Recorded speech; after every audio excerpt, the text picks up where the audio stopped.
so exciting to see you. It is 6 o'clock. I'm going to call this meeting to order. And it's so exciting to see you all. Thanks for being here. We are coming to, we have nothing to report on closed session. So this meeting is recorded for live streaming and archiving on the district YouTube channel at youtube.com, Benicia Unified School District, for your convenience. I'm looking to see who I can ask to give the pledge, to start our pledge. Do I want to? Please. Debaters. Can you give me your name, please? Cosette Calderon. Okay, Cosette, thank you.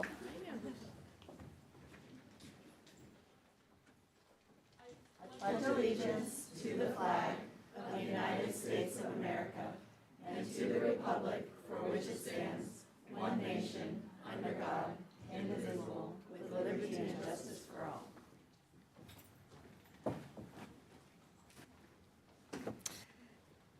Thank you, Cosette.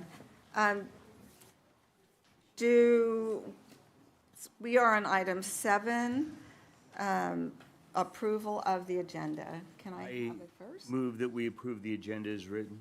And I'll second. Thank you. Hold on 1 second, I'm sorry. No I think problem. that we should have people sit in overflow, just because we don't want a fire violation, the ones that are standing in this room. So there are some seats available. If you could please find a seat.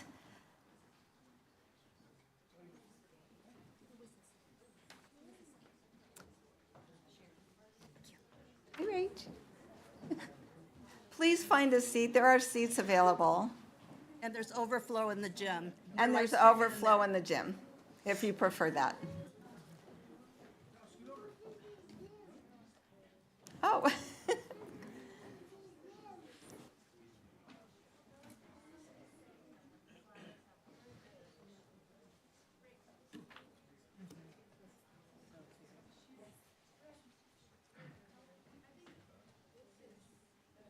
There's still some seats available. We'd love to have you stay in.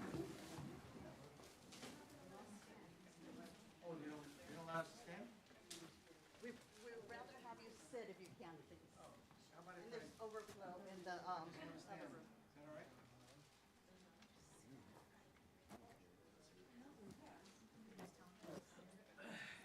All right.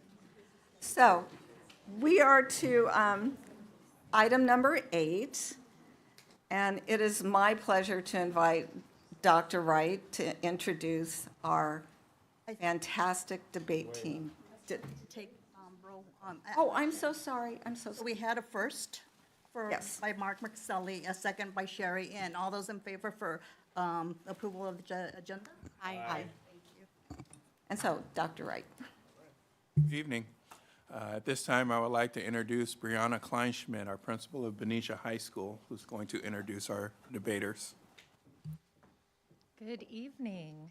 It's a very special event anytime I get to come and help celebrate our students and their programs.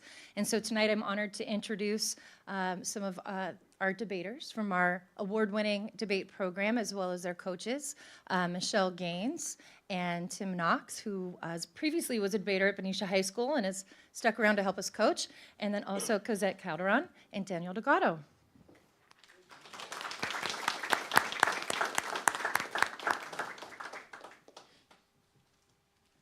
Hi, good to be here. I'm keeping my jacket on because team spirit. Yeah. Michelle Gaines, I'm a former teacher at Benicia High School, and I started the debate team 7 years ago, I guess going on 8 years, and it was inspired by a class, speech and debate class, and it was supposed to end as a class, and after I speak, you're going to meet the young man who decided, no, it's not going to end as a class, we're going to have a team. He had wanted a team for a long time, Mr. Knox, and so he kind of pestered me until I said, it's too much time. And he goes, let's just go to the meeting and just see. So we went to see this awesome Bay Area debate competitive network and thought, oh, this is pretty special. We're in a special network. I mean, we're in a special group. And you just get sucked in with all these awesome people and young people, that hundreds that show up to these tournaments. So why shouldn't Benicia be? And I started getting like, well, okay, well, we can be, you know, just as good as they can. So the team happened, and we ended up forging a DVC connection. Diablo Valley College has a champion debate coach, a champion debate team, and we were sort of funneling some of our students going, they're going, I have to go to DVC this year, go to join the team. And we ended up with some really prize-winning students. And you've probably seen in our newspaper articles. And so we ended up with this DVC connection, and we became a conduit for that school, and three notable students from our school, Tristan Keene, Braden Begbie, and Juhi Yadav, competed there and really distinguished themselves. Tristan became, we like this fact, Tristan became the best parliamentary debater in the country, college parliamentary debater in the country, after winning the two tournaments that the colleges gave, 2 and 4-year colleges. She won 2 years at DVC, got herself a full ride to Berkeley, and I'm sure by virtue partly of she was a champion debater, and then she won it 2 more years, and her coach at DVC has a whole, if you want, I can send to you, he has a video online, a sort of podcast, arguing that Tristan Keene is the best parliamentary debater in the history of college parliamentary debate. And she came from our school, not from one of those, and not from one of the Silicon Valley schools. I mean, I knew we could compete with the best of them. And then, so Tristan works with us still. She graduated, and when she graduated, she sent us this card, and she said, you and Timmy Knox changed the trajectory of my life. And I think that's true of many debaters that come through our program. Yesterday I was at the middle school. Now we have a middle school debate team. And we had a mother that was very determined to have a middle school team. And so one of our debaters, Olivia Bieber, she couldn't be here tonight because she's she's in drama. And she coaches it. And I went yesterday assisting. Here's 21 kids, just excited, eager, just, no debate. I said, middle school, are you sure? Not a problem, not one kind of behavior problem, and excited. Yesterday they had their first debate. Next week we're going to bring 4 of our debaters there to do a scrimmage. So I was thinking about what every educator, what every parent, what every educator, every teacher wants. You see those kids when you're teaching, and they're in between classes, and they're just kind of trying to figure out how not to go to class, and kind of just, you see them when you're on campus, right? And you just see others with a spring in their step, a spring, like the sparkle in their eye, and that's what we all want, right? And I've had the privilege of seeing that with our team every year. It's a great activity, and sports does that, art does that. I know that, but we don't have that many academic things on our campus in our district that does that, right? We are also going to the elementary school. So we have Mrs. Hughes, who does the debate at the elementary school level. Our kids are going to go there.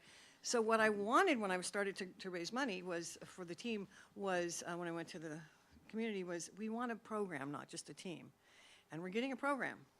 And it takes a lot of time. It takes a lot of effort. And what I would ask you, I'm going to let Timmy, I didn't realize Tim was going to be here tonight. He came probably based now from Sacramento, talk about our debaters that will be speaking.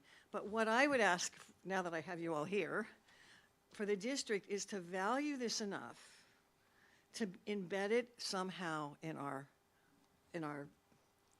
district, so that when a person like me, who does really retire, not just sort of pretends to retire and just keeps running the team, but, really goes down there. I'm going to be, eventually with Sherry down in San Diego, right? Got grandkids, more coming, that it doesn't die, because it will die. And not just have, just the volunteer help. A high school speech and debate class, we had a freshman speech class. That was a wonderful thing. budgeting some money, maybe for a middle school stipend. I know it's a time of cutbacks, but we're trying to find, in all these different schools we meet at these tournaments, how do you keep yours going? We keep asking each other. One woman said, they give me 8 hours a week. Bishop O'Dowd, great team. The person left, had the great team. Another woman came along, is resurrecting it.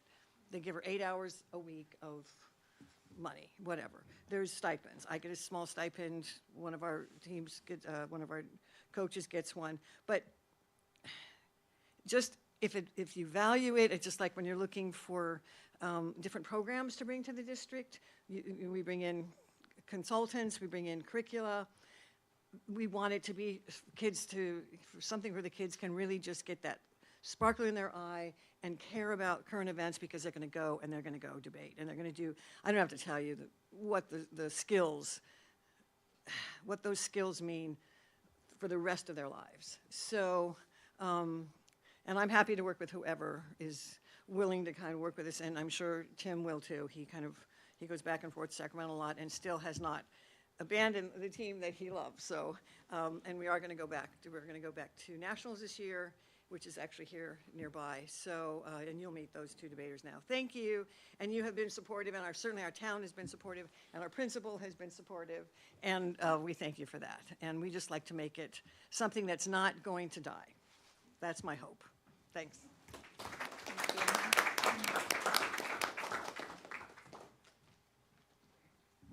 Hello, everyone. How are you all doing? Glad to hear. And I just want to, start off. Michelle thanked many of you all, but I don't think Michelle gets enough thanks. She often praises me and says, "Oh, if it weren't for you, the team would have never been established," or this, that, and the other. But it's her who's here day in and day out running the operation while I'm up in Sacramento. And that's been mentioned a few times, so I'll just say I do work for our local state senator, Christopher Cabalden, and I've worked in the legislature for the last 4 years, and that's why I'm frequently in between. Yes, and so I would like to tell you a little bit about the two students who are going to be speaking. First is Cosette. I'll tell you a story about when she first joined the team, and this may embarrass her, and even more so, I'd love it even more if that were to occur, because her very first tournament, and we compete in a style of debate called parliamentary, where it's 2-on-2, they get 20 minutes of preparation before each debate. There's a different topic every single round. So they have to be prepared to discuss international relations and domestic economic policy and any given thing that the debate tournament decides to give them. And Cosette in her first tournament, this was well over a year ago, her partner drops out last minute, her partner's sick, she can't attend. And so we asked the tournament, well, is it okay if Cosette were to Maverick, which means to compete by herself against teams of two? And we described that to Cosette, and she's game. She's absolutely excited. And this is her first tournament. She is not prepared, has very little experience at this time, absolutely none. And she goes in and wins all 4 rounds, back to back to back to back. Like Cosette, her partner Daniel exudes excellence. At this last weekend's tournament, while he was waiting the results of the judges who deliberate and decide who wins a round, I told him, regardless of what the judge's decision, he executes the lessons that Michelle, I, and our other coaches teach them to a T. And so with that, I'd like for both Cosette and Daniel to come up here and speak, and for you all to hear a little bit from them.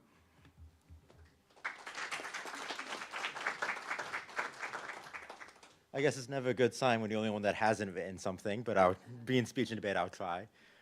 When I was coming up here and I was told to talk, I think especially in debate, it's very easy to get pessimistic about our schools. When we compete, we usually don't go against public schools, mostly private, very well-funded private schools. And we see these kids with these coaches, and a lot of times they don't even write the arguments they read. They actually pay people to write the arguments. So then it gets us in a position where it's like, wow, it's a very weird underdog story. But then I actually got to thinking about how much this town has actually given me. Obviously, Miss Grubbs, 5th grade teacher. I remember back when we used to sit in that classroom, we would have us do this every time we agree, and then you would encourage us to argue and encourage us to debate. And I know my parents weren't exactly proud that I was learning how to debate against them, but looking back now, I think that's why I got into it. And I think it's one of those things where we can look at all these other schools, look at the money, look at the prestige, look at these brick Ivy schools that we see. But then it's a weird feeling looking back at our town and seeing all the things I've been given and all the things that my parents, my teachers, and even people I don't see on a regular basis have given to me. Miss Gaines kind of fell into my life very accidentally. My brother joined the debate team on a whim, and then being a brother encouraged me to join, so then my motivation was beat my brother. And then he went on to get 17th in the country, and I was like, well, that's not going to happen. But then we got 13th? 13th in the country, so we did pretty good. But even then, Miss Gaines, with, I imagine, very little pay, very little real motivation to do what she does, helped us every day of the week for many months on end, working with us every day, teaching us editorial papers, how to write an argument, how to be persuasive. So even if we don't have the brick and Ivy schools, we don't have the incredible amounts of money some of these teams have, I think what we have in a lot of ways is so much better. We see these coaches work very impersonally. They work in these high, like they come from Berkeley, they come from Stanford. They do what they do. Not many of these teams have a Miss Gaines. Not many of these teams have a town like this that actually comes in, that loves and cares what they do, and actually want to do it other than the money that's behind it. So that's my main point tonight, just to thank you all for all we've been given, all the things that this town has been able to give us growing up. And hopefully, for Nationals in a month, hopefully you can give something back when you get that trophy. So thank you all.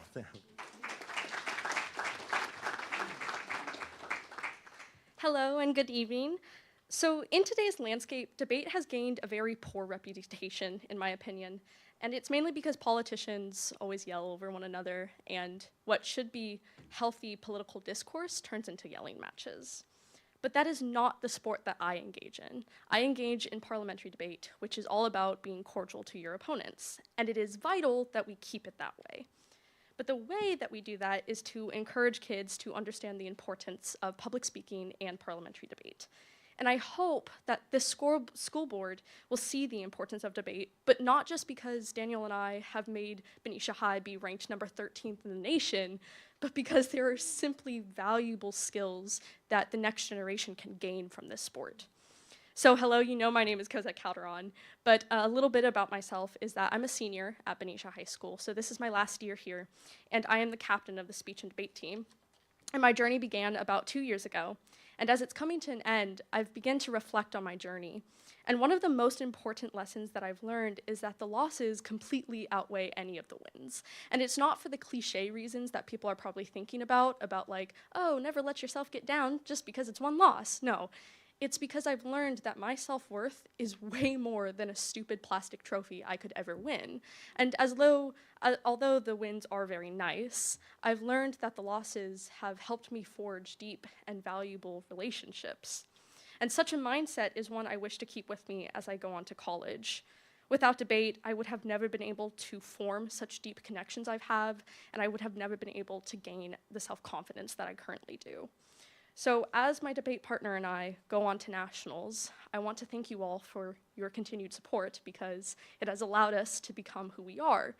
But more so, I know that we will make you all proud, and I cannot wait to give back to this town. So thank you very much.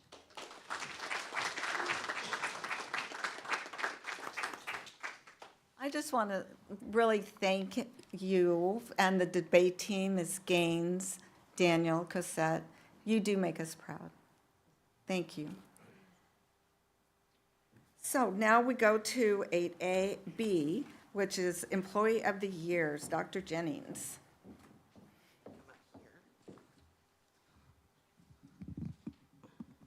This is the tallest podium I have ever been at. I look very short. So good evening, President Grubbs, Board Trustees, Dr. Wright, and the BUSD community. I am honored to be here this evening to present to the board for recognition some of our exceptional classified and certificated educators. Before I begin, I want to thank our labor union partners, BTA President Ariane Whiting and CSEA President Cindy Crane, for their assistance with the selection of the Educators of the Year for the Benicia Unified School District. The contributions made by our classified and certificated employees is invaluable, and we appreciate Presidents Whiting and Crane for their leadership of these essential employee groups. Benicia Unified is fortunate to have an abundance of exceptional educators who work diligently each day to serve the students and families in our district. Tonight, as I call up each honoree, you will hear what was shared by their colleagues in the nomination process. You will hear a theme of dedication, positivity, and care The honorees tonight are the heartbeat of our district. So we will present the classified and certificated educators of the year in the following order. We're going to do the district office and site leaders of the year first. Then we'll do Benicia High School, Liberty High School, Benicia Middle, Joe Henderson, Robert Semple, Matthew Turner, and conclude with Mary Farmer. Once your family member or colleagues has received their award, we ask that if you can transition to the overflow in the Liberty Gym so that if others want to come into this space while their family member or colleague is receiving the award. So now let's get to the main event here on this item. And first up is Stephanie Rice. Stephanie Rice, sir, come on in. You can stop. Stephanie Rice serves as the Director of Educational Services. And here's what someone had to say about Stephanie. Stephanie has a unique ability to keep the big picture in mind and attend to the smallest of details. Stephanie is instrumental in bringing together ed services, student services, special education, and our pre-K and child development units as one unified system of support. She seamlessly blends and braids the work together by making sure that all voices are heard and immersing herself in the programs offered so she is knowledgeable and able to support the work from all angles. She is always professional and willing to assist others. Congratulations, Stephanie.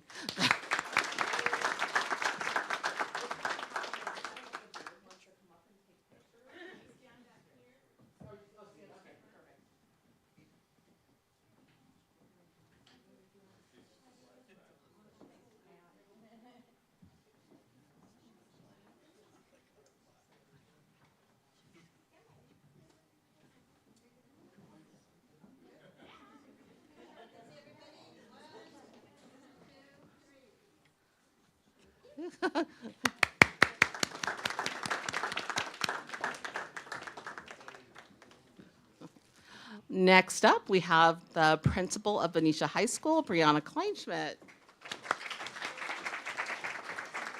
Yeah, you can stand wherever you, yeah, that's good. I was going to put a little X down, but I didn't do that. So when people think of Benicia High School, they think of Brianna Kleinschmidt.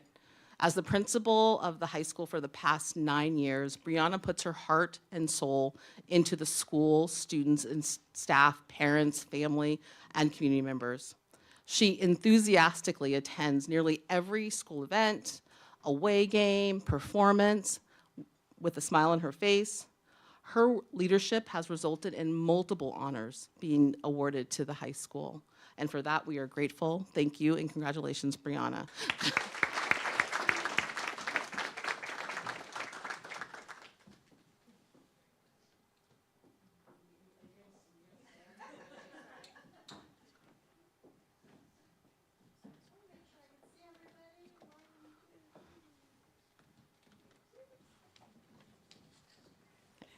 Congratulations, Principal Kleinschmidt.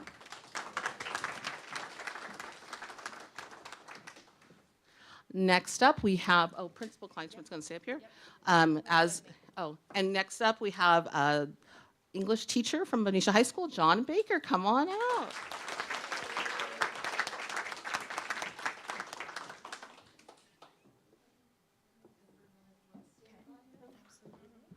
Okay.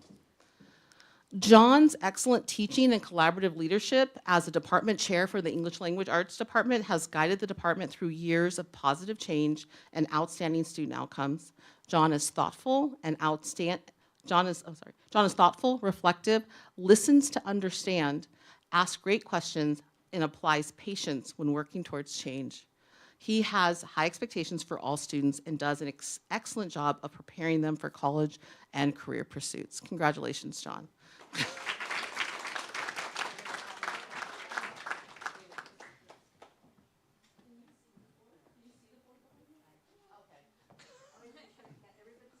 Okay. Thank you, John. Congratulations. And Principal Kleinschmidt's going to stay up here because our next winner is, or honoree is Jane Ugla. Did I say that right? Our Benicia High School's registrar. Jane was hired in 2015 and has been a crucial member of the counseling and administrative team during her time at Benicia High School. Each year, she continues to grow in her knowledge and expertise in her role. Jane is always welcoming to new families, students, and staff while juggling the many important responsibilities of a high school registrar. She manages student records, transcripts, and course schedules, master schedules, and hundreds of other things asked of her every day. Congratulations, Jane.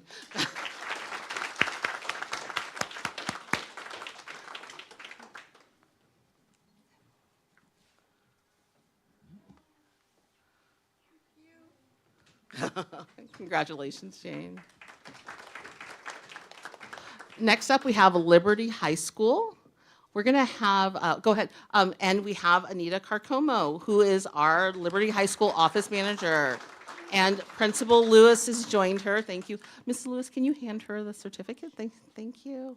Anita is indispensable member of the school community at Liberty High School, expertly managing her clerical responsibilities while playing a vital role in ensuring the smooth and safe daily operations of the Liberty campus. Her efficiency and deep knowledge of school processes and policies are matched by her ability to build positive and trusting relationships with staff, students, and families. Congratulations, Anita.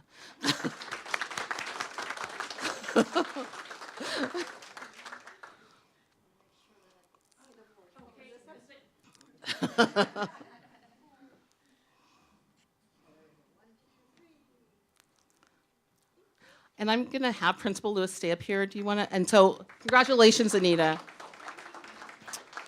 We have the Liberty High School Teacher of the Year, Juan Lobo Restrepo.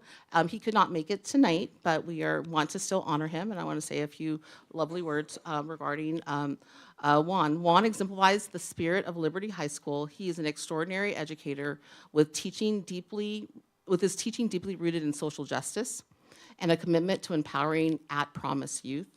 Juan's compassionate approach is perfectly balanced with an insistence on accountability, encouraging his students to rise to their full potential. His ability to build strong, positive relationships with students creates a safe and inspiring learning environment where every voice is heard. So, thank you to Juan. Next up, we have Principal Oliveria is coming out. Or sorry, Vice Principal. Sorry, I promoted you. See, there you go. Principal Nelson is not able to be here tonight, but Vice Principal Oliveira is here tonight, and we have we're honoring Gulshan Kumar tonight. Thank you so much for coming. We're gonna go ahead and give him a certificate. Gulshan serves as the daytime custodian at Benicia Middle School. He stands out through his exceptional dedication and work ethic and positive attitude. He consistently goes above and beyond to ensure that every classroom and space on campus is well-maintained and ready for students and staff. Kumar's willingness to step up whenever needed and his friendly, upbeat demeanor make him an invaluable part of the school community. Congratulations, Kumar.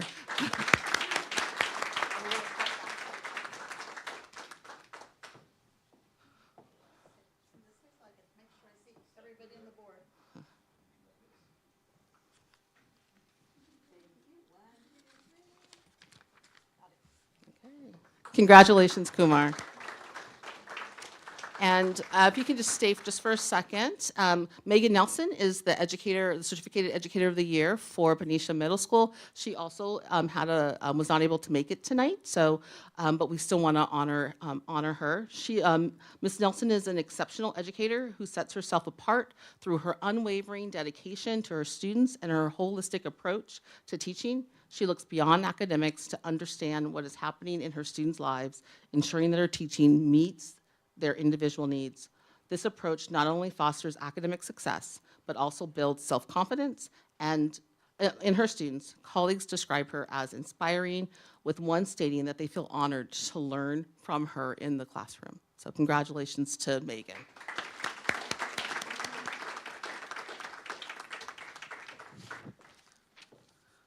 And now we're moving on to Joe Henderson. Come on out. We have Principal Volante, who is here with our wonderful Certificated Educator of the Year from Joe Henderson, Tiffany Anderson.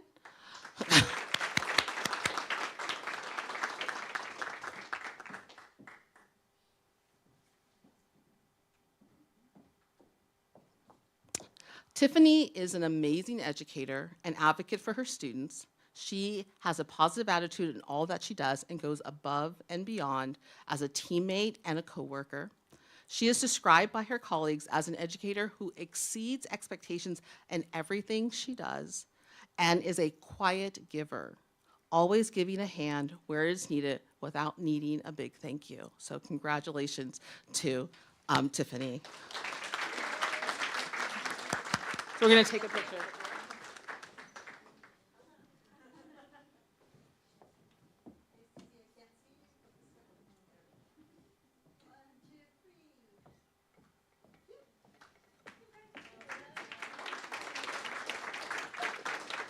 If you could stay up here, Principal Belmonte. Next up is Sarah Thompson, our special education aide from Joe Henderson. Sarah shows tremendous flexibility and professionalism in her work. She smoothly transitioned into the intensive academics classroom this year, and her students love to work with her. In the words of her colleagues, Sarah is amazing and positive and a joy to work with. We appreciate Sarah for the care and effort she brings forth in her work and her willingness to help in any way that she can. Congratulations, Sarah.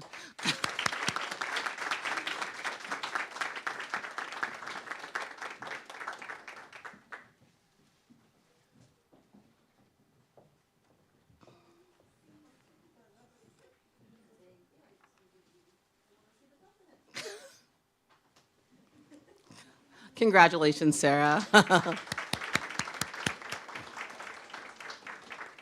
Thank you, Principal Valenti. Okay.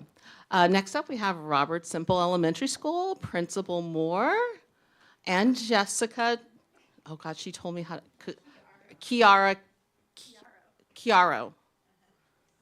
Okay.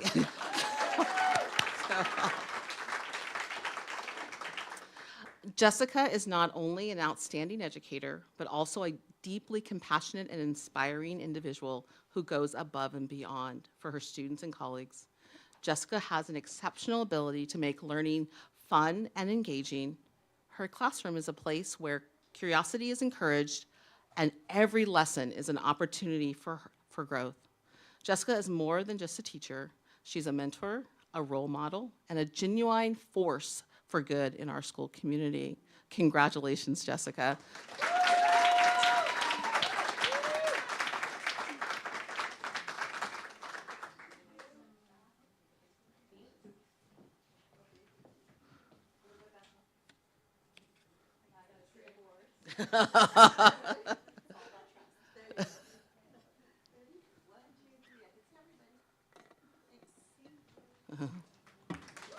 Congratulations.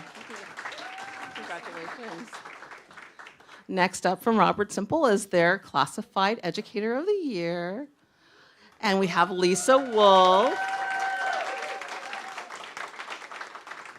Lisa is known for her tireless work ethic, selflessness, and unwavering commitment to supporting students and staff. She's always thinking of more efficient ways to streamline processes, make things easier for others, and improve our school's operations. Lisa is a true example of what it means to be dedicated, selfless, and committed to the success of others. Congratulations, Lisa. It's well deserved.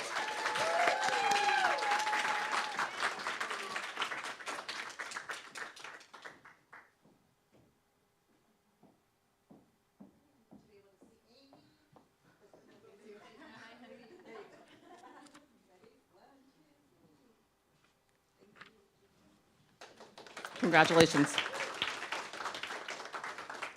Next up, we have Principal Slater and Connie Reed. Come on in. Congratulations.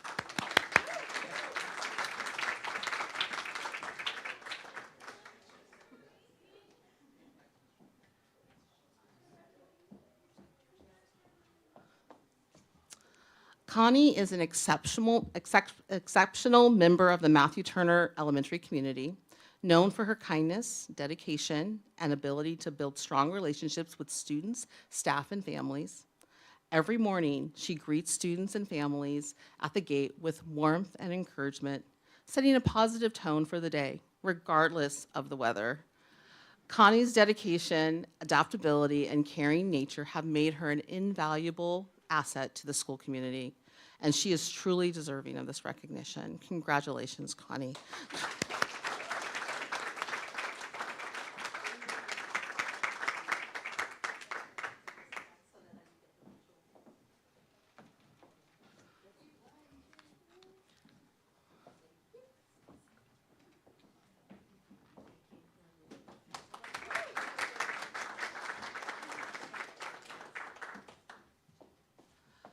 Okay, our next person that we are honoring is Jeffrey Boucher. He is, he is not here today. He has had some very exciting news, and new addition to his family. So he is with his new son. So we are excited for him, and giving him a little shout out if he's watching. He's not able to attend, but I want to say some lovely things about Jeffrey. Jeffrey was also selected as the district-wide Certificated Educator of the Year for Benicia, so we want to give him a little extra praise. So Jeffrey has been an invaluable member of the Benicia Unified School District for 6 years and a career educator for 19 years, excelling as both a resource specialist and a general education teacher. He embodies dedication, creativity, compassion, and excellence, working tirelessly to meet the diverse needs of our students. During the last 2 years, Jeffrey spearheaded our new language arts program, Open Court, working on the district team. He has been instrumental in the piloting of this new curriculum, supporting second and third grade teachers throughout our district. Jeffrey has also provided individualized mentorship to new and seasoned teachers, ensuring they feel supported and confident in implementing this program. Jeffrey is truly a stellar educator, a joy to work alongside, and is highly respected by staff, parents, and students alike. Congratulations to Jeffrey. Thank you. Yeah. Next up is Mary Farmer, and our child development unit. We have our wonderful preschool teacher, Betty.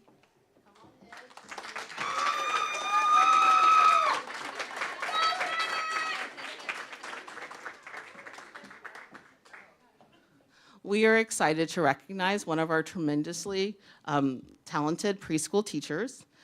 Betty became a lead preschool teacher a few years ago at Mary Farmer, and brings an extreme sense of peace to her classroom. She presents herself in a calm manner to her students, showing them patience, warmth, and individualized support. She takes pride in her classroom and loves to show off her students' work, and she takes pride in making sure that they're prepared and ready to enter elementary school. Congratulations, Betty, well deserved.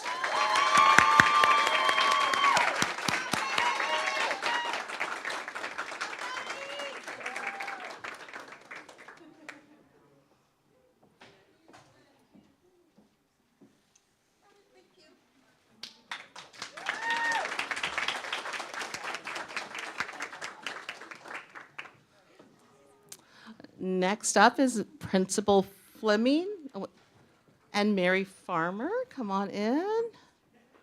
Oh, did I get?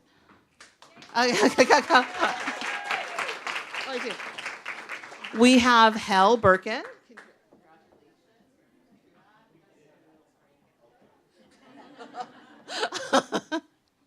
Hal Birkin stands out as a dedicated and thoughtful educator who brings a unique blend of professionalism, creativity, and compassion to his role as a fifth grade teacher. His thoughtfulness and effort in planning with students in mind is evident in everything he does. He ensures that his lessons are engaging, relevant, and inclusive of his students with diverse needs. And for that, we want to say congratulations to your well-deserved award, Hal.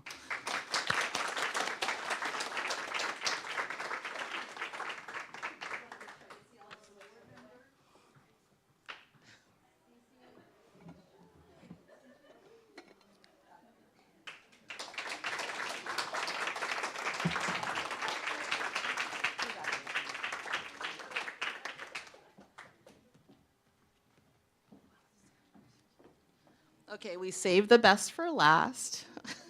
I'm so happy to introduce our classified Educator of the Year for Benicia Unified, Michelle Wade.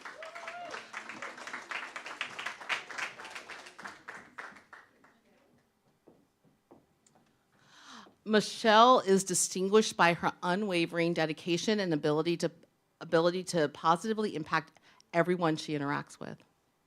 Her colleagues consistently praise her positive attitude and tireless work ethic. As one staff member shared, she has taken over the office manager position seemingly without a hitch. She works so hard, is receptive and kind when speaking with teachers, and helps with whatever is needed. Another one remarked, Michelle takes care of everything and never complains. Her attitude is so positive and she is so helpful. Nothing falls through the cracks with Michelle. Congratulations, Michelle.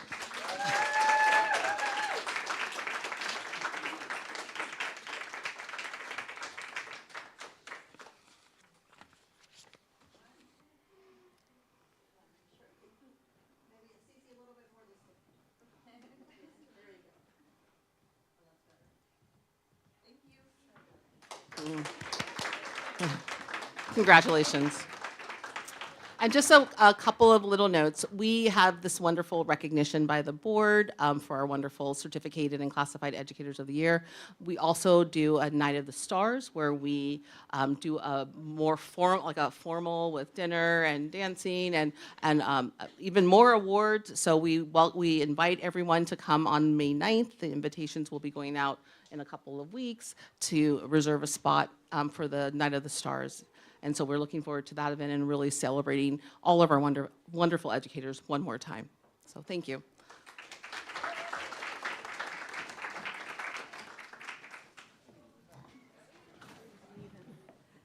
Thank you so much, and I, as representing the board, would like to really extend our congratulations to all of our wonderful honorees. So thank you. And we come to item 9A, student reports. Victoria Blackman.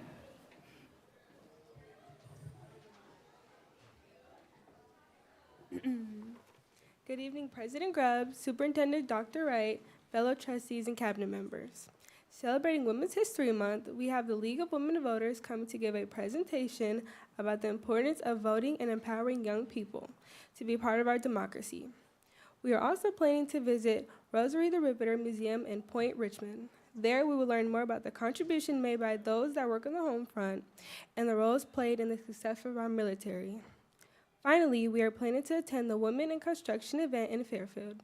This hands-on event is open to everyone. We have several Learning Through Interest field trips planned in the next couple of weeks. We are going to visit Sacramento Job Corps, Marine Mammal Center, and release our salmon hatchlings into the Sacramento River with UC Davis researchers.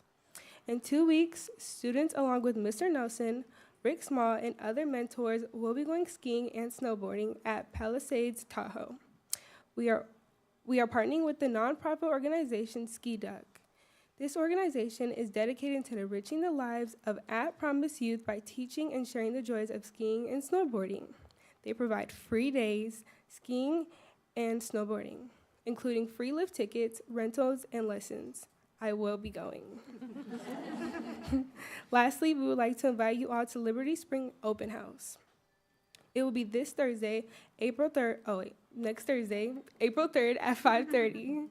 We are going to showcase our school and all our great opportunities that Liberty has to offer.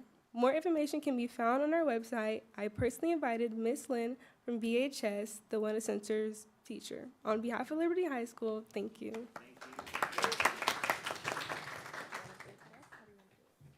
Thank you, Victoria. And then next we have Bella. What's your last name, Bella? Cannon. Cannon. I couldn't read it, sorry. It's okay. Sorry. From BHS.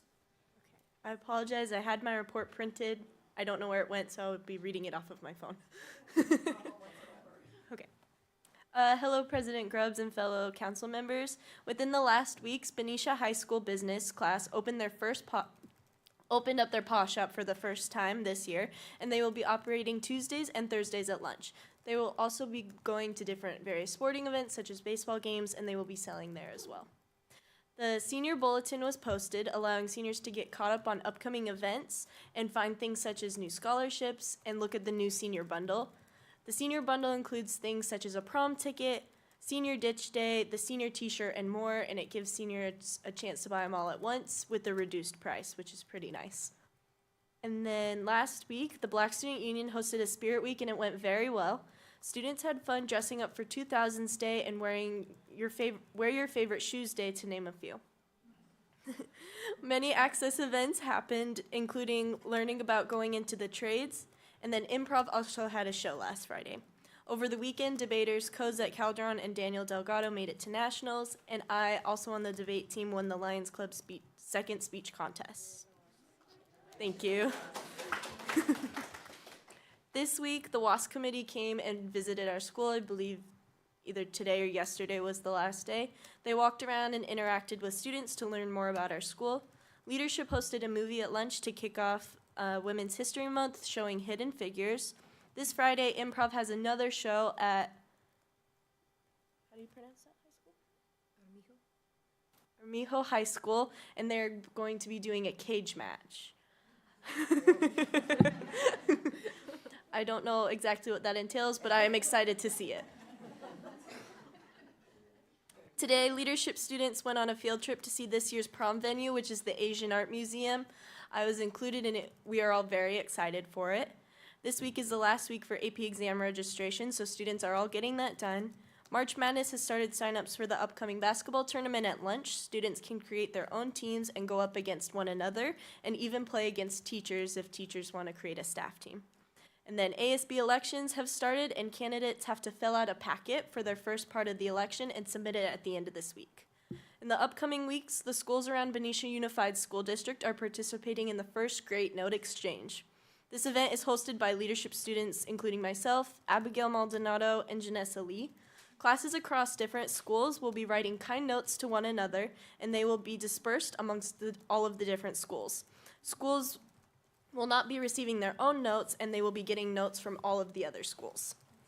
The notes, we're very excited for it. The notes at the high school will be posted up in the main office, hopefully either hanging or on a tree that we create in the upcoming weeks. On behalf of Benicia High School, thank you. Thank you. Isabella? No? She was taking notes today. Yeah, I was taking notes. Oh, okay. Oh, sorry.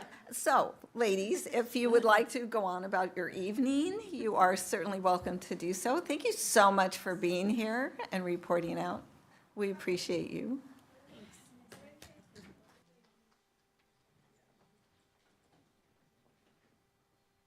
Next, we come to item number 9, reports.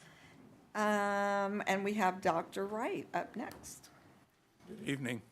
Wow, did you really say that you dress up for 2000s Day? Man. I gotta say, tonight's been a great night. The energy in the room is great. Being able to honor our employees of the year and also our debaters. I mean, what an outstanding job that they've done in moving that program, and hearing that it's expanding to the middle school is really exciting.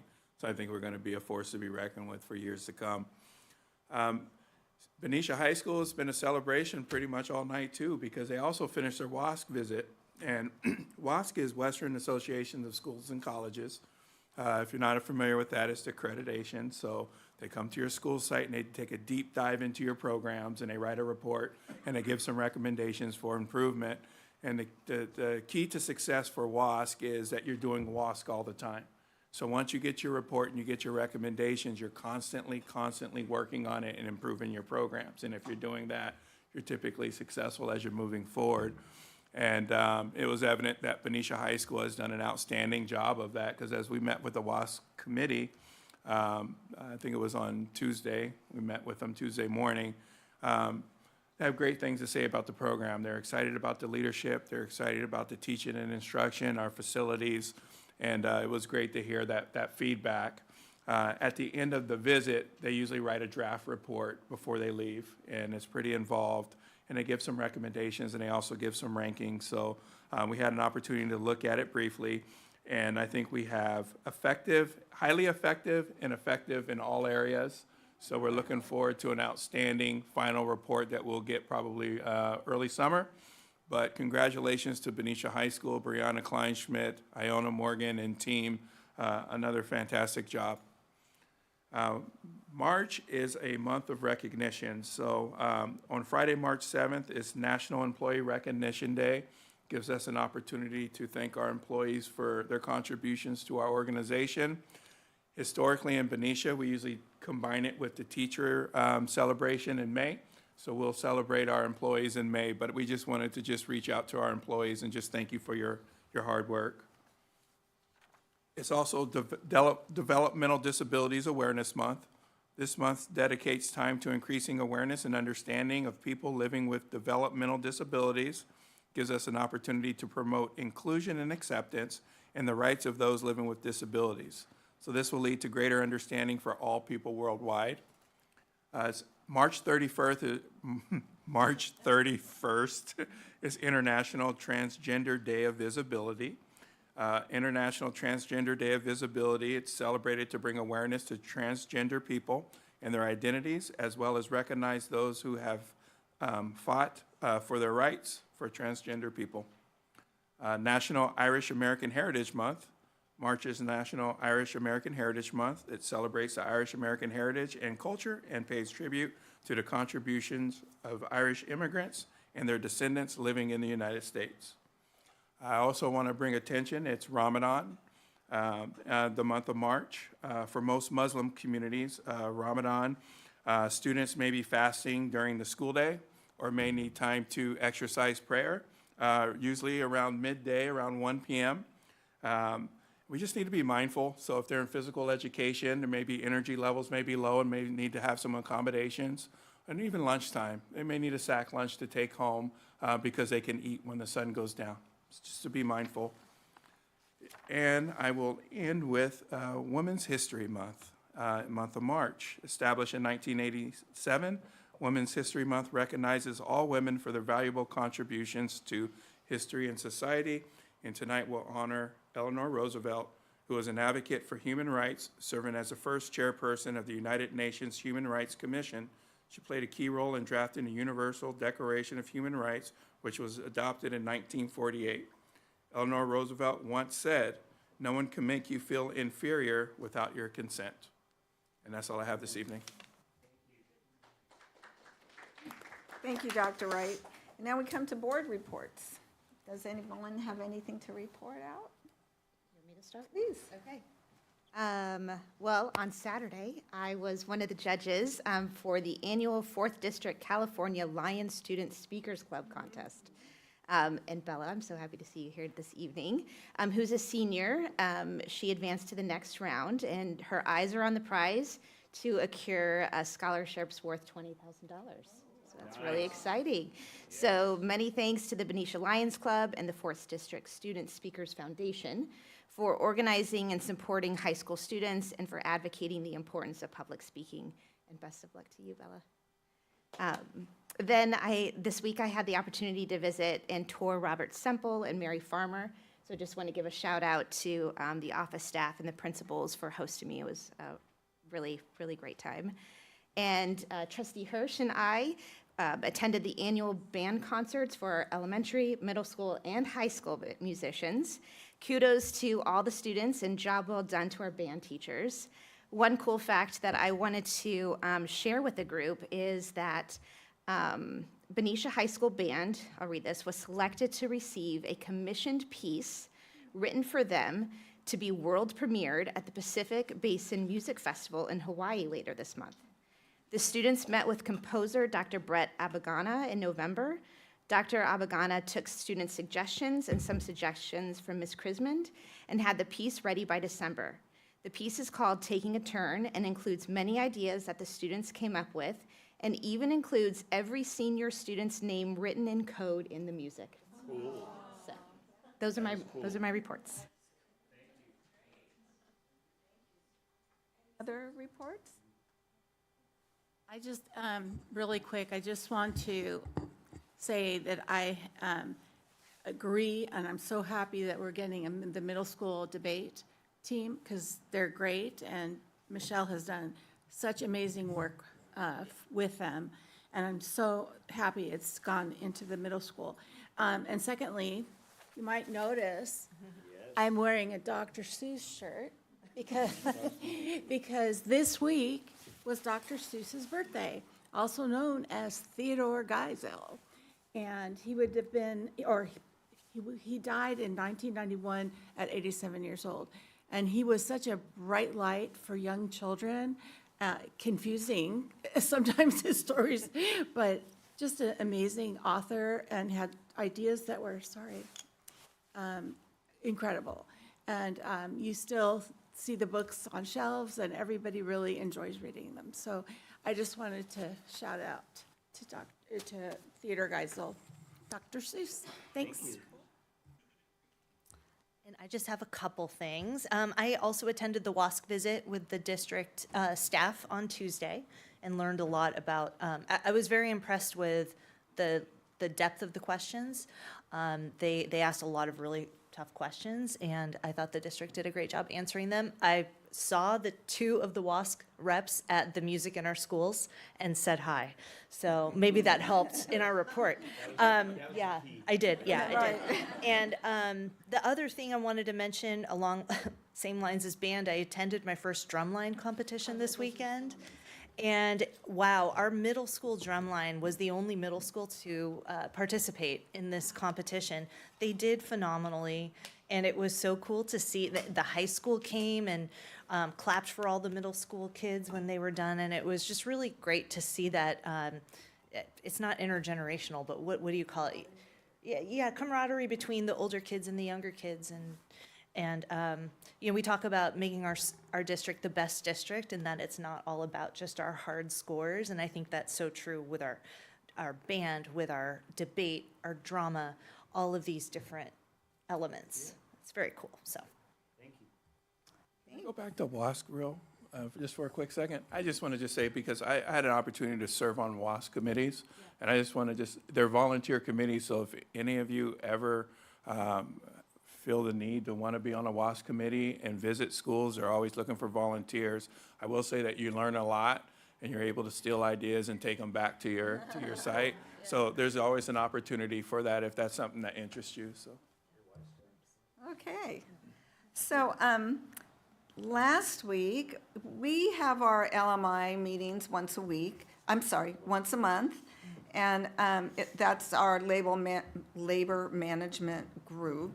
And it's really an interesting group. It's an opportunity for people to engage with one another, both district representatives and our labor groups. And I really appreciate being on there. We talked about the professional development and how to differentiate the presentations and workshops to make it more pertinent to staff. We talk about current enrollment trends, and we also talked about the challenge of the short-term independent studies. And so we're really hoping to tighten some of those things up, so it makes it easier to on our teachers to constantly be putting those short-term independent studies contracts out. So, thank you. And now we come to item 10. So I have to read this. All function of the board meetings, including public comments, will take place in person. Members of the public may address the board at a regular meeting on any item within the board's jurisdiction. Speaker cards are available at the entrance table. Please note the item you wish to speak about and submit a card to the board secretary. The board president will call all the open session general comments, Government Code Section 54954.3, during public comment item number 10. Comments related to specific agenda items will be heard during these discussions. Please be sure to note the specific item number on your speaker card. Comments are limited to no more than 3 minutes per speaker, or the board may limit the total time to 20 minutes per item, with the timer being displayed on the monitors. By law, no action may be taken on any item raised during the public comment period, and matters may be referred to staff for placement on a future agenda of the governing board. Please be reminded to keep your comments respectful, as students may be watching the board meeting. Thank you. And we have one speaker tonight, and that is Lisa DeLorifus.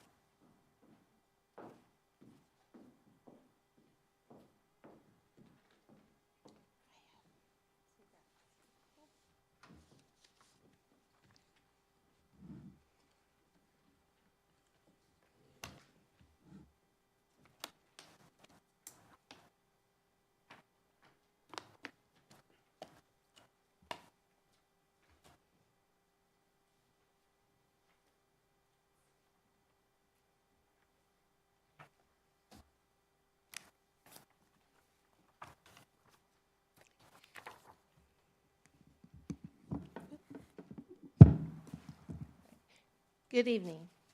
I understand the difficult decisions you have had to make due to the one-time funds ending. We knew it was coming. I know the cuts had to be made, and the teachers will do what we've always done. We will educate our students to the best of our abilities. In the 36 years that I have been in this district, I have watched the demands of the teachers increase. The curriculum and standards are more rigorous. The classroom behaviors are tougher to deal with. We have a wider gap in the ability levels, and we have to learn new curriculum often. All of this falls on the teachers. We have seen a reduction in teachers and support staff over the last many years. These are the people that directly work with students. Yet the number of people working at the district office has grown. I am disappointed that more cuts were not made at the administrative level. In the last 6 years, the percentage of the budget being spent on administration has grown more significantly than that of the teachers. This graph here shows that over the last 6 years, the LCFF funding has gone up approximately 21%. The money spent on teachers' salaries has gone up 25%. But the money spent on administrative salaries has gone up 34%.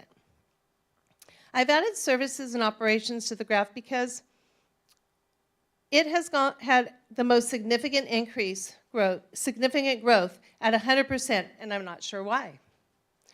This graph here, the one you have, shows that with the new cuts, the money spent on teacher salaries will go down significantly more than that of the administration. I know the workload of the administration has increased, but so has the workload of the teachers.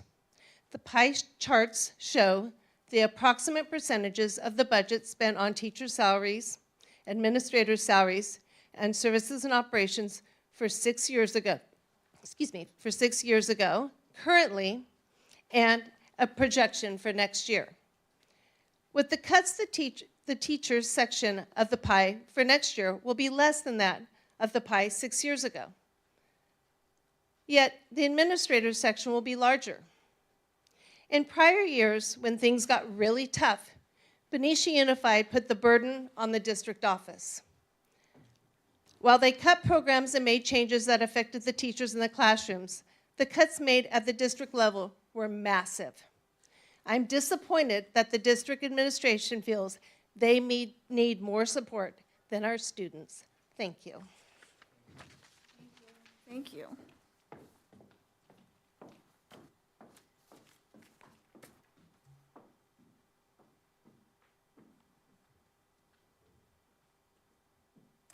Now we come to item 11, the approval of the consent calendar.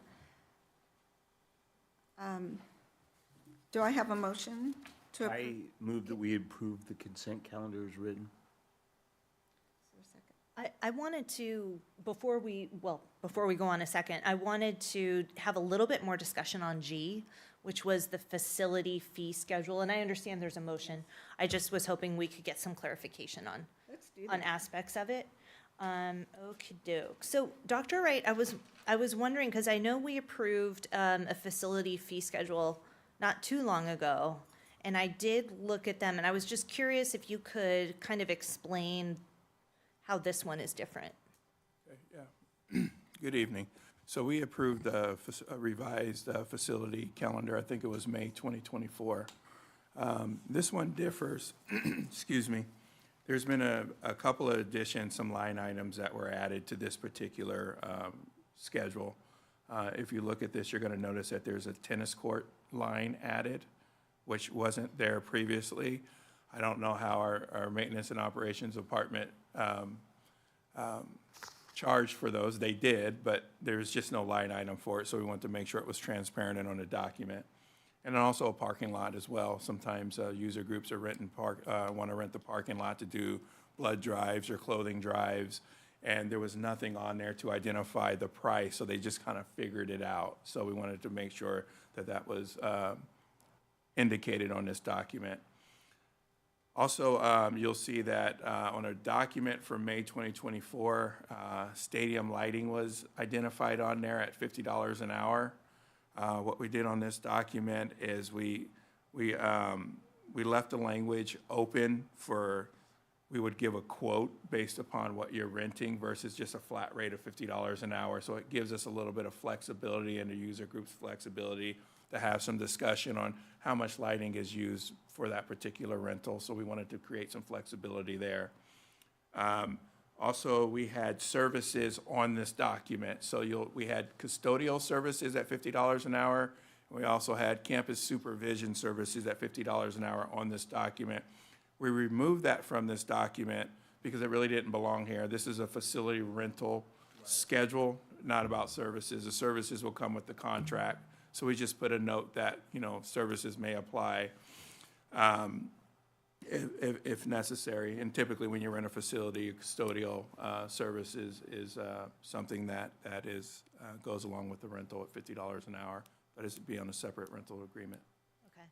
And I know it seems like, well, just facility fees. Why am I asking? The reason I'm asking is I've had a lot of questions from the community about it, and our community users, like teams and different clubs, different user groups. And so this change has been a big one for them, and I think probably part of it was the timing and when they set their yearly fees. So now we know, but I was also wondering, how we set, so that they can understand, how do we set these hourly rates? I've had some people say to me that they're way higher than other places, and our teams can't afford to use our fields. And I don't want I want to make sure that it's cost neutral to the district, because we don't have the we're not we have to operate at a cost neutral on a cost neutral basis. So I'm not asking that the district eat money. I'm just hoping to get some clarity as to why the rates are set where they are and what they cover. Yeah, and if we remember our conversation back to May 2024, I've met with a lot of user groups in the community as well, and the thing that comes up is the stadium, so I'm just gonna use that example. Prior to May 2024, we rented our stadium out to the public for $40 per day. Well, that's a field, I'm sorry, let me see. Yeah, it was $40 per day. With lighting, it was $70 per day. And to put that in perspective, Vallejo charges $205 an hour, and they have been since 2022. And we had not increased our rates for, we couldn't even go back to how far it was for decades. So we had to make the adjustments. So for us to go from $70 per day with lights to $150 per hour, it seems like a huge increase, which it is, but we're still right around market value. Vallejo charges $205 an hour, and Napa charges $150 an hour, so we're on par with Napa. Fairfield is slightly less than that. It took a little bit of digging because I was trying to figure out, because I kept hearing like, our rates are higher, our rates are higher, they're tripled, they're quadrupled, and I was trying to figure out the why. So here's the why. So I had to do a little bit of digging, and the thought behind it was for good reason, and I'm gonna try to explain that so people understand what happened. When you rent a facility, we're gonna stick with the stadium. We're gonna stick with the weekend because we don't charge custodial rates or additional rates during their normal work hours. So let's just say it's a Saturday. We rent the facility and we have a flag football game. That user group is required to hire a custodian because a custodian is responsible for unlocking the facility, cleaning the facility, locking the facility, maintaining it, and making sure that they're available should an emergency happen. If an earthquake happens, they know exactly what they do. They know how to shut off the gas valves. They know how to respond in those situations. So having a custodian on site after hours it's a must. And that's typical in any district that I've worked in that rents facilities. Now, oftentimes that custodian is tasked or asked to do things outside of their job duties. They're tapped on the shoulder to say, hey, can you do this for us? Can you do that for us? And it's outside of the realm of their work, and they're really not supposed to do that per contract. They're not. But sometimes they were tasked with doing that. As a fix for that, and also, before I get into that, I'm just going to stick with Benicia High School. There's been reports or there's been concerns over the years. People are bringing their dogs and their pets on the weekends into the facility, which is a hazard, right? The crowd control. Parents are arguing at an intense soccer match. So the thought behind it was, I understand why, but there was a discussion to, you know what, when we rent our facilities on a weekend, in addition to custodial services, we really should have a campus supervisor there to help manage and maintain that event and make sure that our facilities are safe. Completely makes sense. And also to alleviate the custodian from having to do work outside of their job description. Understand that 100%. But when you look at that, that's another $50 an hour on top of that. So if you have a soccer tournament and it's an 8-hour day, you're adding $50 an hour for the custodian, you're adding $50 an hour for the campus supervisor. Those rates go up substantially, particularly when it was $70 a day. Now it's $150 an hour. You can see why there's a substantial amount of more money that you're having to pay to rent the facility. Now, having a campus supervisor isn't a typical service that a school district would provide for events. And, you know, I've had some discussions with our insurance group to kind of get their perspective. I need to dig a little bit deeper because I want to know if it's a liability for us.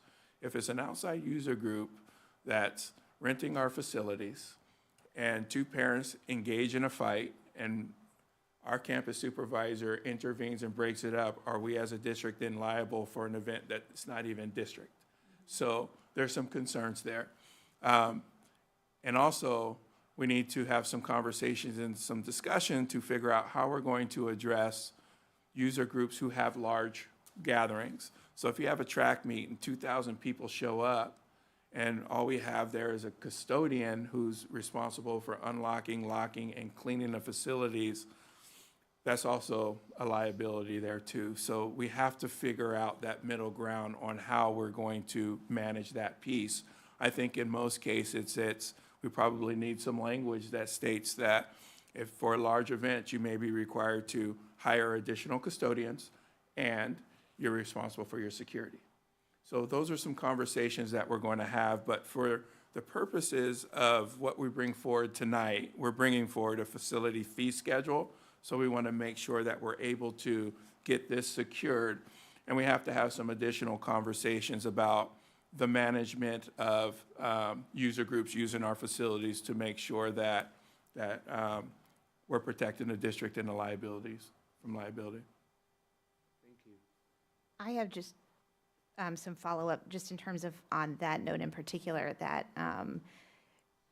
I think that this deserves a bigger conversation at a later time, and really thinking through, you know, we're in a town like Benicia when our schools provide excellent education, but also provide resources and facilities for our town.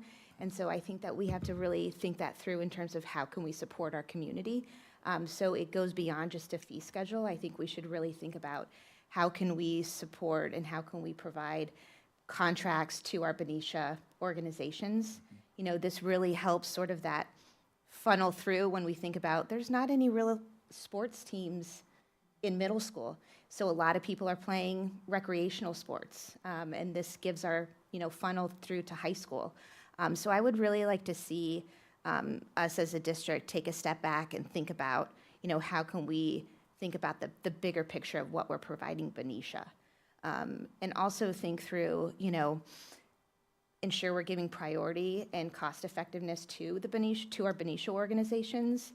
Consider our parent-teacher affiliation groups in terms of the use and, you know, perhaps not paying to utilize the cost of our facilities. I understand custodian, I understand people being there, but, you know, to charge our nonprofits that are then giving money back to the school, I think we should have that dialogue and talk that through. I'd really like to see what the cost analysis is, like when we say, of course, we want to be cost neutral, you know, what are those fees that we're paying per hour for, I'm just going to make this up sort of like you, like the NPR at Mary Farmer, you know, how much are we spending as a facility or as a district for someone to utilize that room versus what we're charging? And then in particular, just thinking that through with our organizations that serve our children, or serve our students, I should say. I want to clarify one comment was in terms like of our nonprofits, like our PTGs, PTOs, we don't charge them to use our facilities. They only are charged to use our facilities if they're using it outside of normal custodial hours. So if they come on a weekend or a Saturday, but if they come during the week and there's a custodian on duty, they're not being charged for facility space. I completely agree with the holistic approach that you're presenting, but I do think and I think we spoke about this at a previous board meeting. It's a bigger conversation, and I'm just going to stick with Fields because Fields is the hot topic in Benicia. The city, it's really a city planning issue, but you know, they're our partners and we service the same folks. They're landlocked and they don't have any fields. We have some fields and we're happy to be a part of the solution, but we have to work together because the school district can't solve this issue by ourselves. This is going to take complete collaboration with all groups. And I think I mentioned in a previous district, it was the city that orchestrated each season. It was the city groups, all the little leagues, school district, everybody came to the meeting.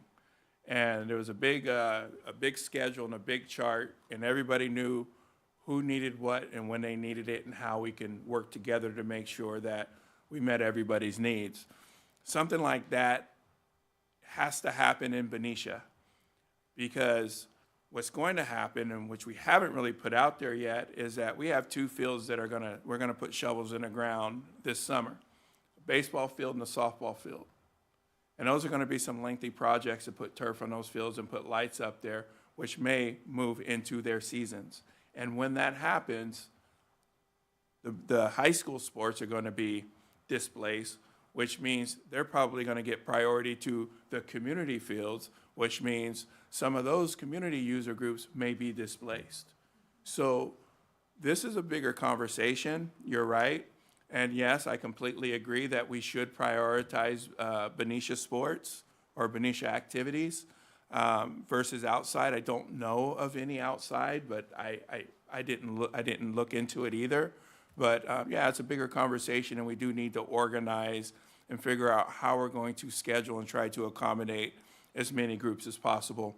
But in terms of the facility fee schedule, what we bring forward, we feel that we're competitive with our neighboring groups. And if you want to, and I think Trustee Hirsch, your first question was, how did we come up with these numbers? the first schedule we pulled was Vallejo's. They're our closest neighbors.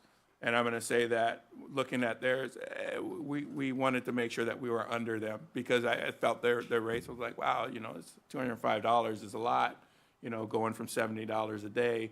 So we looked at Napa, and then we also looked at Fairfield, and we looked at a couple of others. But the three ones that we looked at is Napa, Fairfield, and Vallejo. And the stadiums are consistent at $50 an hour. Fairfield may be a little less. Vallejo's a little bit more.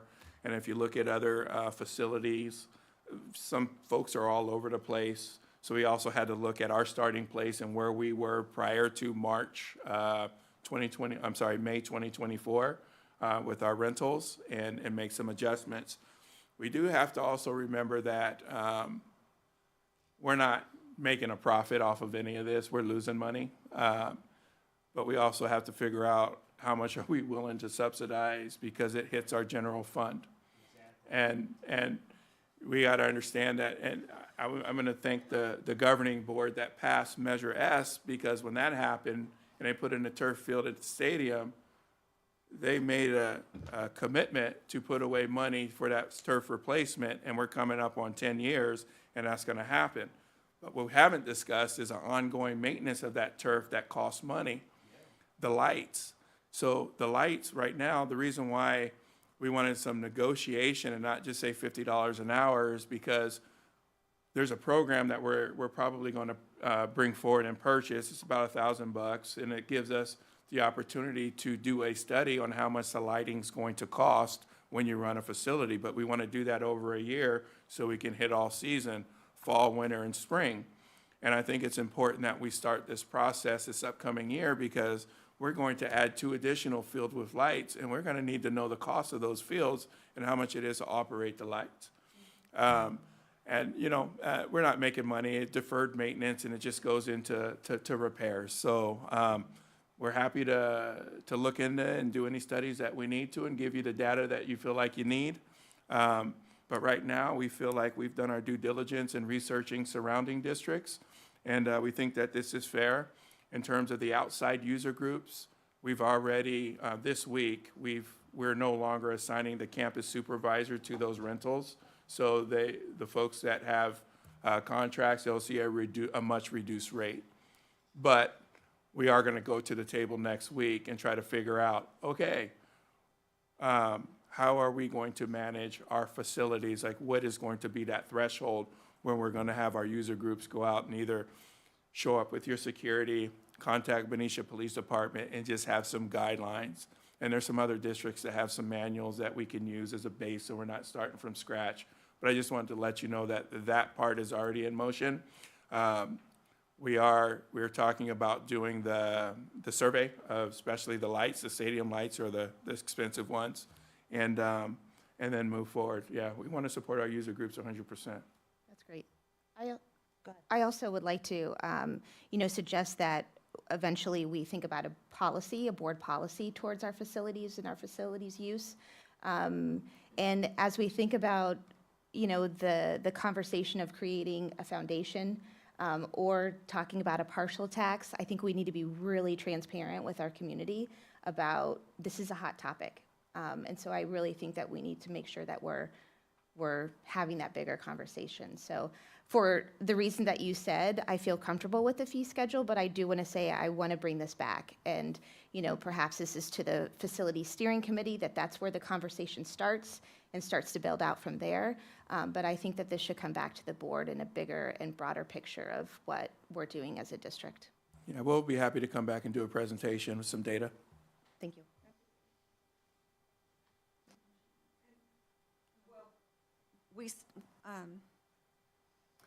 We have a motion on the table. Did we have a second? Do we have a second? I'll second. All right, so And then we have, we're going to go ahead and do the consent calendar without F, since that's going to be a separate roll call. yeah. I'm talking about the resolution, to have a separate roll call. Yeah, so all those in favor? Aye. Any opposed? No. Thank you. And then, Hold on, I don't think she's done. I'm sorry. All right, and then for this F, the resolution, 24, 25, 28, we have the same motions that we're going to be using. And all those in favor? Can I just, is this the transportation? It's SF, It's F? Okay, Declaration of Obsolete Items Obsolete. for Benicia High School. okay, thank you. Can I just ask another procedural question? Is 11H within the consent calendar? It is. It is. Can, Discuss that one. I would, does anybody mind, but I'm confused on the transportation plan. At $323,929, some of the things that I'm confused about are, if this is transportation for 25 students? So there are two transportation plans there. This is required by state law. We get an add-on to our LCFF, and then there was part of state law that 60% of transportation costs that the districts incurred in a prior year become revenue in a 2 years out if it's greater than that LCFF add-on. And so what this is looking at is expenditures for the 24-25 plan. It's looking at expenditures from 22-23. And then we have to, by April 1st, have a 25-26 plan in place. We're making sure we're compliant with the 24-25. You should have seen that one last year, but we're bringing it forward to make sure we're compliant. What's before you is that one, and the 25-26. That is looking at the 23-24 expenditures, and then that tells us how the revenue generation will be. So it doesn't affect the add-on to LCFF. It's whether or not the 60% of our expenditures goes higher than that revenue we already get. We get a little bit additional to offset our transportation program.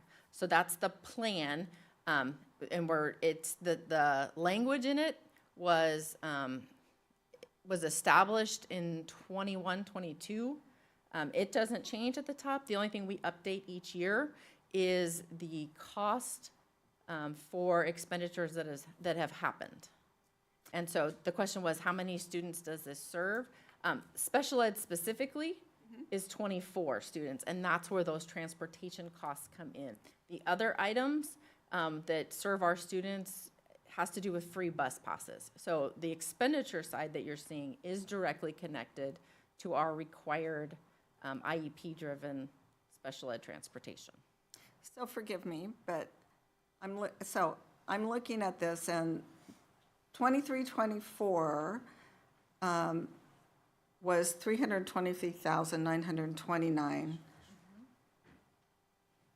And we received $149,000 plus or minus as the add-on to the LCFF. Is that correct? We're projecting that next year, that's what it'll be, yes. So help me understand why we have expenditures and other financing uses for classified salaries, employee benefits, books and supplies, services and other operating expenditures, capital outlay, and other outgo in a transportation bill. So these are the required object code categories you must include in your transportation plan. If we had a transportation department, we would have staff. If we owned buses, if we owned vans, that we drove ourselves, we contract out for all of our transportation. So that's why in this plan, you don't see direct staff that transport our students, because we contract with a contractor to do that. So you only see it under that line that says the 5,000 through 5,999, because we have contracts only. So we have a contract for $323,000 to transport 24 students. That's the expenditures that are attributable to 9 months. Last year. That is correct. Is there a way that are we addressing that in terms of like this year or next year or the coming years? We've been having this discussion for some time now, And I think if you're on the board a couple of years ago, we were exploring the purchase of vans and hiring classified, our part-time classified staff members to transport students. We're engaging in that conversation again. And our hope is that we can reduce that cost significantly. And there's some other strategies that we have where we think that we may be able to have some cost savings in that area for next school year. But we cannot adjust the 24-25. That contract's in place. We're actually supposed to, that's the current year that we're in. You're supposed to bid transportation each year. So we have to bid transportation for 25-26 to have a plan, whether it's that we're able to purchase vans and employ our own staff, or we have to continue with an outside vendor. We're looking at different ways. Can school buses move around town in Benicia? Yes, they absolutely can. We do see them for the private schools moving students around. Right now, what we have are minivans that 1 to 2 students ride in. And that's the bid that had gone forward, and that's the transportation that's been in place for 23-24 and 24-25. And if we, I'm sorry, if we buy the vans and we have employees that are currently employed, do an extra bit in the morning and the afternoon, some of these students require special care. And so are they going to need training in those particular, instances? How do we plan on handling that? Because you can't just take any employee to do that. It has to be, somebody that works with kids like that and understands. Yeah, so we sent out a survey about a month ago to kind of gauge interest with some of our classified staff members to see if anyone would be interested. And what we're finding are some of our paraeducators who work with students with disabilities have expressed interest. So that's a possibility. Definitely training is going to be required if we do decide to go this route. And the district will still be bidding transportation that involves wheelchair buses. Can you tell me again where that 60% reimbursement comes from? It's part of state legislature that went into effect. So that the only thing that districts were receiving when the state moved to the local control funding formula was a 12-13 set amount that is an add-on. So that's that 100 and it can move based on whether or not they add COLA to it or not. But it was a set amount, so it has gone up slightly. And it didn't matter whether you continued to have transportation or not. If you had it at that time, you continued to get it. And then they looked at ways to provide more funding towards transportation. And so that's where the 60% of what you report, if there's sufficient funds within the state budget, you could get up to that 60%. So that's why you'll see for the 24-25 plan, 60% of our expenditures is less than what we're already getting. So we're not getting an add-on over and above in the current fiscal year, but we're projecting in 25-26 that we would get the extra $45,000 because our 23-24 reported expenditures to the state were much larger. 23-24 is when the transportation company changed within the district. It had been a different company and different setup in 22-23, and so that's why you see the large jump in expenditures. And if you remember, go ahead. I'm sorry, I just didn't see the name of who's providing, the name of the company providing services. Currently is First Student. First Student. And we use minivans, not school buses. You know, we do have minivans. Are they not appropriate for those students? We do have some, and I think we would have to evaluate those particular vans to see if they're still. Or if they needed some upgrades. And we have this agendized for our cabinet meeting, actually, on Monday. Steve Phillips, our Director of Special Education, has been doing a lot of work on this and has brought forward some proposals. He's been working with the leasing companies for the vehicles So we're going to have some further discussions to see if this is a viable option. I think if you remember back to, I think it was 23, 24, when we made the change because the company that we were using, they were less expensive, but they would not allow us to, they would not give us access to the fingerprinting or nor allow their employees to fingerprint with us, so we weren't getting notifications. So that's why we couldn't go with this company, and we had to shift and pivot midstream, and we went with this new company. So, and since then, we've been exploring some options on how we can reduce these costs, and there's some strategies that we can implement to think we can get it down. So I'd like to ask that this comes back to us on the next board meeting. I think it's in the beginning of April. I'd like an update on the agenda, please. Absolutely. None of the funds, we don't get any funds from the federal. It's only California. Correct. Right? We do not receive federal funds for transportation. Okay. And then with the LCFF transportation add-on, if we do our own thing, do we get to keep that LCFF for something else? Like, It continues to come through as a transportation add-on, because no matter what, if we have our own transportation department or we contract out, we have transportation expenses. okay. But you wouldn't spend that amount of money, I don't think. Would you spend $323,000 in-house? Do you think, with gas and insurance? That is one of the things we have to look at, because it would be staff, it would be salaries, additional benefits, the insurance you have to have a mechanic. Okay.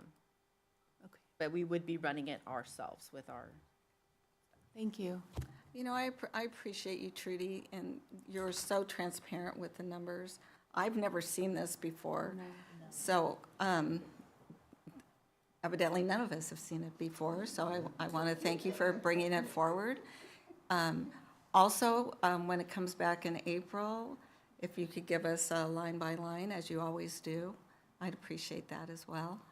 Thank you. So, next we have, is there anything else?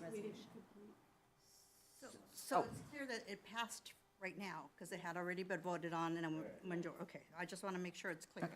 All right, and then we just wanted to do the Resolution? resolution. We have the motion by Mark Maselli and the second by Sherry Seda, and all those in favor? Aye. Any opposed? No. Thank you. And we come to item number 12, presentations, and I'm very happy to see the Kyle Highland Foundation here to present tonight. Thank you so much for being here.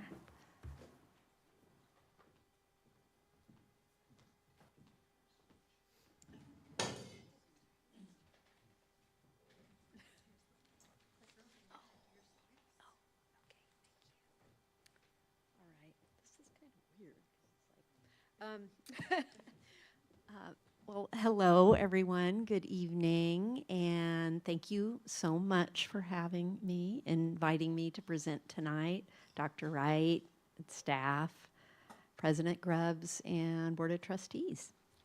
So my name is Barbara Gervasi, and I am the President and Executive Director of the Kyle Highland Foundation for Teen Support.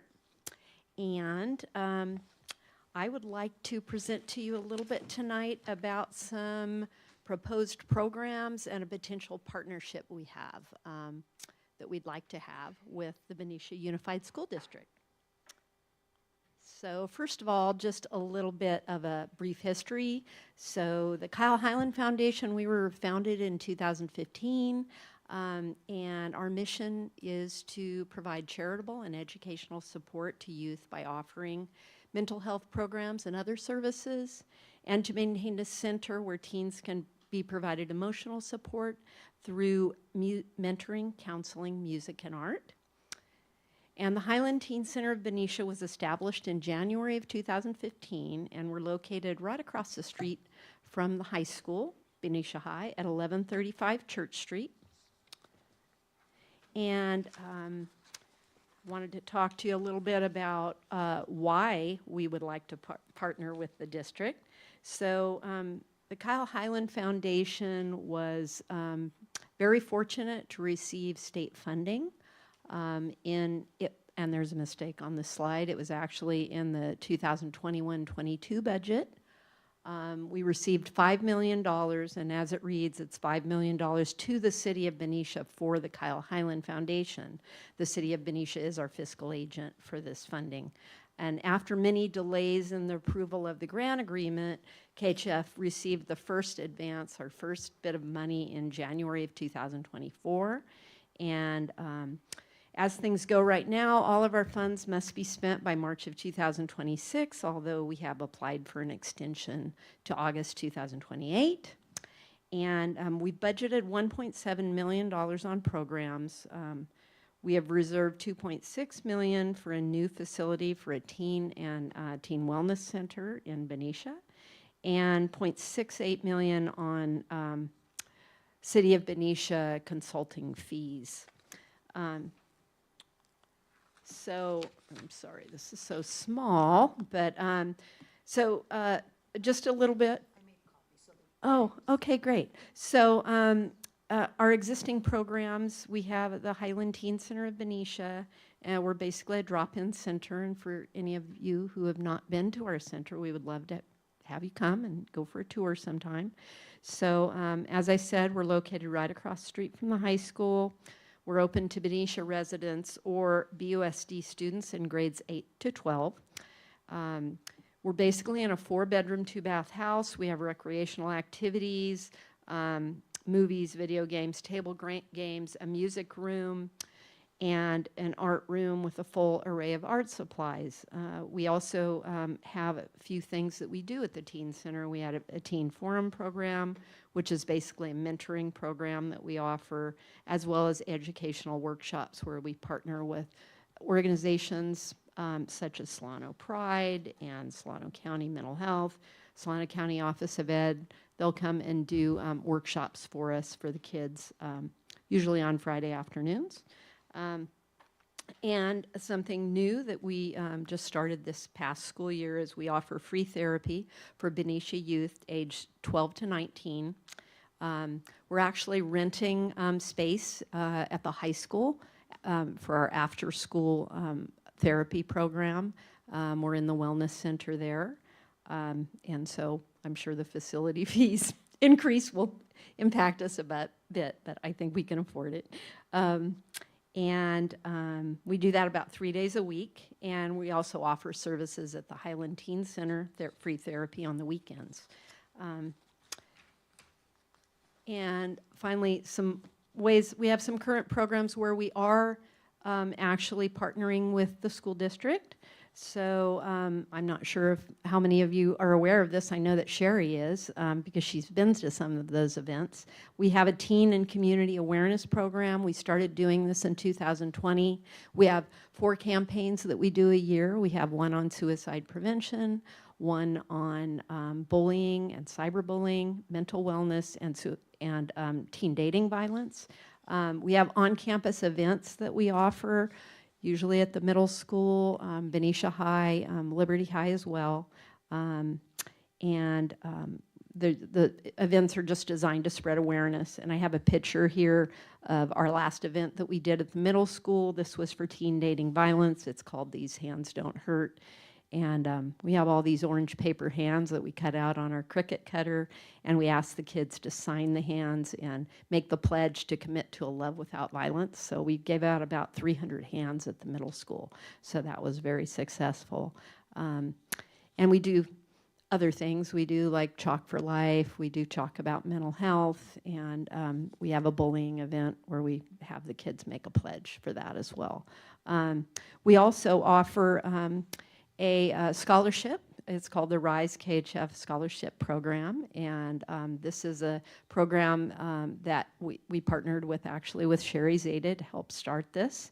And we've been doing this since 2020, awarding scholarships to BHS and Liberty students who have overcome hardships in their life.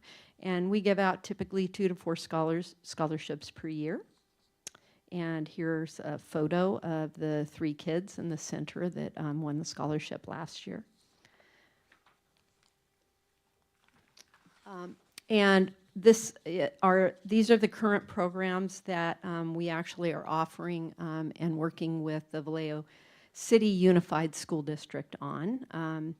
We have a behavioral health program that we do with them, and the scope of services include individual, group, and or family therapy that's offered by our licensed associate MFT under supervision of our licensed MFT clinical supervisor.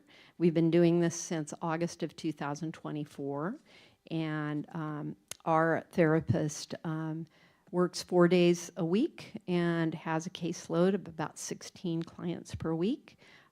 We also have peer mentoring that's offered by 2 peer mentors in the wellness centers in Vallejo, and we've been doing that since May of 2024. We have 1 at each site, and they work 3 to 4 days per week. And we are currently at Jesse Bethel and Vallejo High Schools for these programs. And I'm not sure if you were able, yeah. We have some letters of support that were written by Vallejo Unified about our programs that we've been doing there. So, I invite you to read those. And let's see what's next. So we have what we propose to do with Benicia. What we'd love to do is we'd love to do something similar as to what we've been doing in Vallejo. We propose to partner with Benicia Unified to provide services at Benicia Middle School, the high school, and or Liberty High, counseling, individual, group, and or family therapy that would be provided by our KHF therapists, which again would be a licensed MFT or SW associate. We also would love to be able to provide additional support for students in the wellness centers by bringing in KHF peer mentors to work alongside the existing staff that we have, the wonderful staff that we already have at the secondary level in the wellness centers. And these peer mentors would be undergraduates with a degree in a relevant field, or students that are currently attending community college. And the staff rotation, we plan on rotating staff to make sure that there would be coverage during the most busy times, especially like, say, for instance, at the high school during the access period. And an alternative, I don't know how feasible this is, but if the district got to the point where they couldn't really afford to staff the wellness centers, there's also a possibility, I don't know if we could work it out, but if your staff would like to come to work for the Kyle Highland Foundation, they could work in the wellness center, supporting the students. The way our grant works, we're not in a position to just give the district money. We have to actually have the staff working for us so that we can show that we are reach our metrics. We have to be able to report out on that.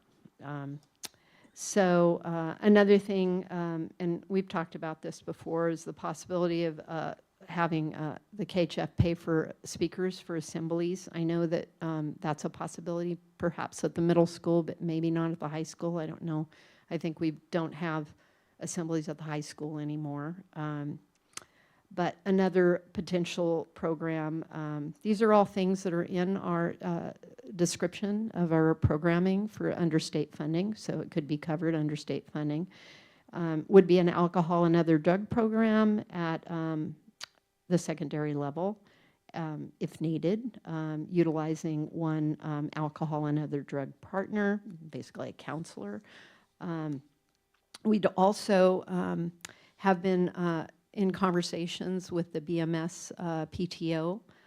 They're considering starting up basically kind of an after-school program at the middle school where kids that want to be involved in clubs would be able to come and spend some time, maybe once a week for one particular club. I don't know how many kids and how many clubs, but we had offered to be able to potentially help with supervision there with our peer mentors. That might not be necessary. You might have staff that would step up to do that, but I don't know if that would be something you'd have to pay for. So that could be another way we could help.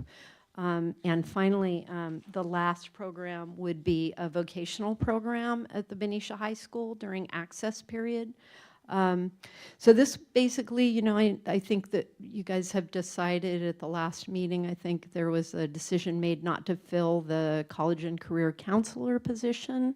And so that position basically has been eliminated. So we were hoping that maybe we could help out with especially a vocational program for students, providing career pathways and a life skills program, TASE skill development, transitional age youth, assist with job placement and internships, support for continued success, including career counseling, assisting with problem solving, including transportation, clothing, communication, et cetera, as well as explore trade pathways. And finally, so if we were to come to an agreement, if you wanted to take us up on part of this or any of this or all of this, the next steps would be to draft and sign a memorandum of understanding for collaboration between the district and the KHF. This is what we have in Vallejo. And we would need to agree on a potential start date and give the KHF time to hire staff and onboard that staff. And one thing that I know has been discussed as a potential obstacle to bringing in the KHF in to work with students is the fact that there's a policy, I think a district policy that requires outside organizations to have parental consent to be able to work directly with students. And I know that there have been some exceptions to this, so I'm hoping that perhaps exceptions can be made for the KHF. I had the pleasure of watching Dr. Wright and Dr. Beeson speak at the city council meeting. I was at home watching on TV, and I heard about the STEAM Wheel program that you have at the elementary schools and the fact that you have some outside organizations that are working with those students, and I'm not sure if there's, it's my understanding that parental consent is not necessarily required for that. So that might be an exception, as well as in the wellness centers themselves, during access period, there are outside organizations that come in and work directly with students, and there is no parental consent required for that. So I know we've made exceptions, so I think if we really try to find ways to think outside the box, that maybe we could make this happen. So thank you for your time, and are there any questions?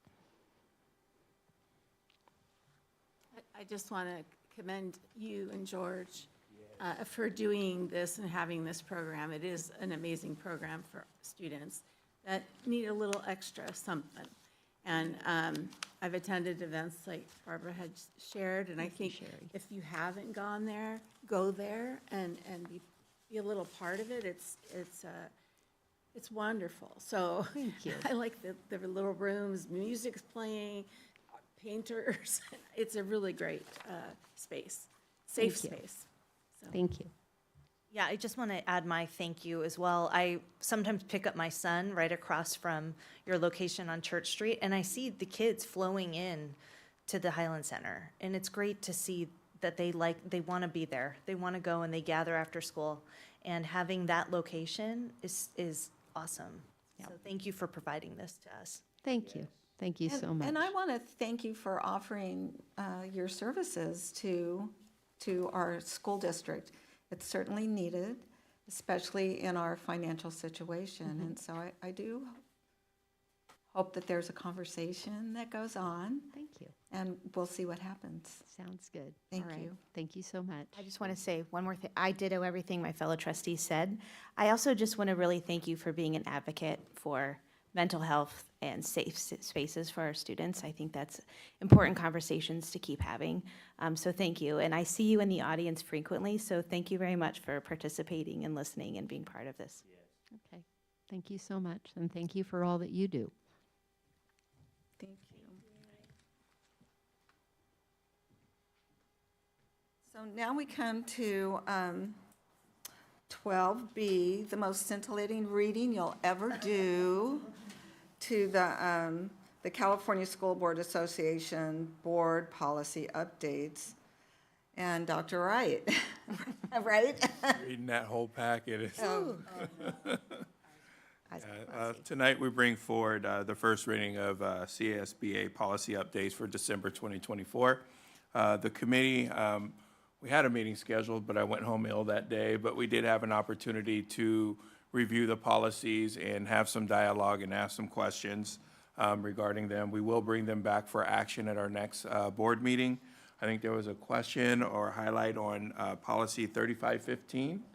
I think it was sex offender notification, and that particular notification, it's if the Benicia Police Department or law enforcement are notified or they feel the need to share information with us regarding any sex offenders in the community or the area, they would need a contact person, and right now it's the superintendent, which is me, or the Director of Student Services, which is Dr. John Ovick.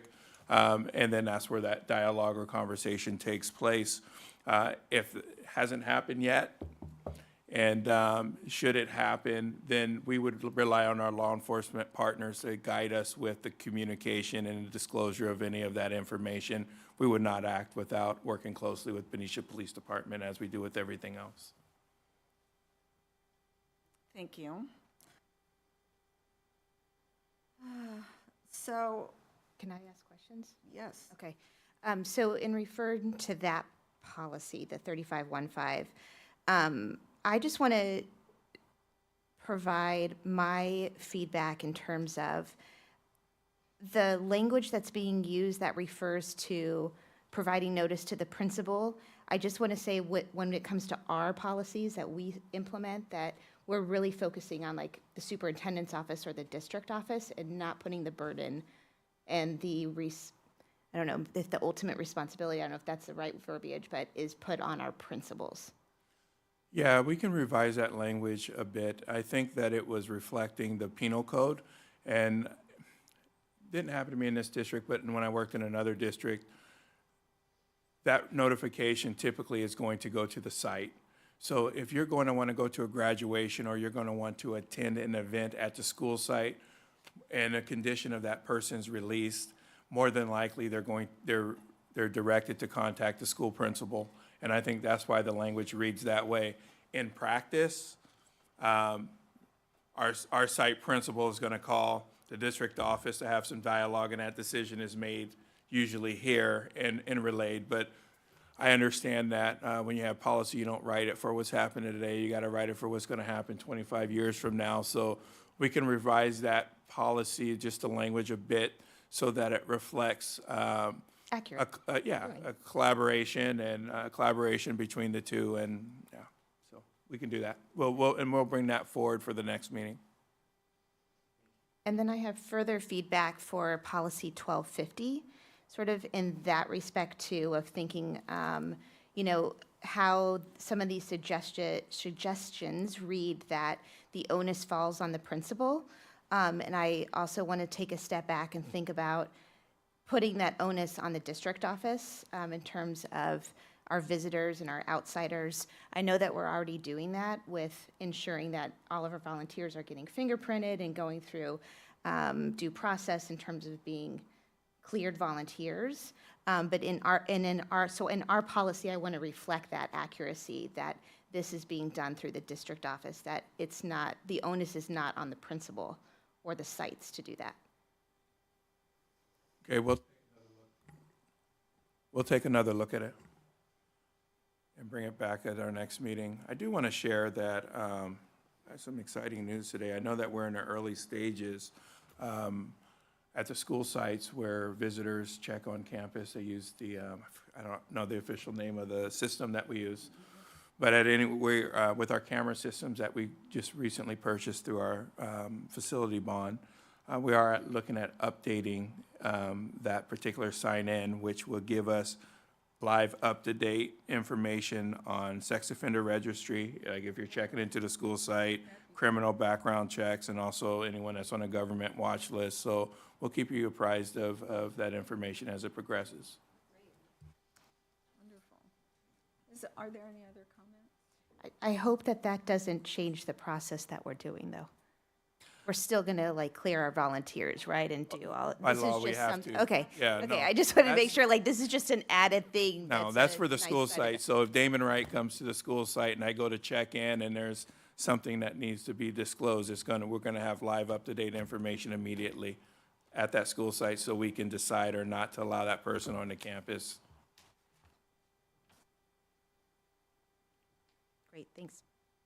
Okay, so now we come to our action items. Oops, I just lost it. A consideration and approval of the 2025 California School Board Association Delegate Assembly Election Vote. So, I'm Dr. Wright. I was supposed to be on there. I was. And I sent in my statement, and I got a call back, and I called them back, and, we never connected, so. Oh, thank you. I would have too. Oh, thank you. Thank you. But, so anyway, I'm not sure how this works. You know, the board's asked to vote for no more than 2 candidates every 2 years. Did you have an opportunity to review the packet and probably just Yes. have some discussion at the dais and see if we can come to consensus on who we're gonna move forward? I really would like to move forward with Jack. I know him. He's really solid, Jack Flynn. He'd be the guy I'd want to vote for. I agree. And Jack, Yeah. Jack really reaches out and he's very involved and his energy is great. Absolutely. I agree with Jack as well. Yeah, same here. And I really appreciate that he sits on a school board. So I think that that's a. I'm a fan of Jack also. Everyone likes Jack. We all We've like had Jack. a lot of opportunity to talk to him, so And I he's, believe the packet said you could vote for 2 people, so are you guys just voting for Jack? You could do whatever you want. I'm voting for Jack because he's the one, 2. I want to do 2. who else do you want? I don't want, you can vote For no more than 2. no more than 2 people, but can you give Jack 2 votes? No, Okay, just Jack. Never mind. You know, I'm not familiar with Glenn or Helen, so, Let's just Does choose any- Jack. okay, so we'll just vote for one. I agree. Okay. So you would have a motion? Mark, you were the motion, right? Who was the second? I'll second. Thank you. All right. Okay, so all those in favor for Jack Flynn? Aye. Any opposed? Thank you. And we come to 13B, the review and approval of the second interim financial report. Ms. Judy Barrington.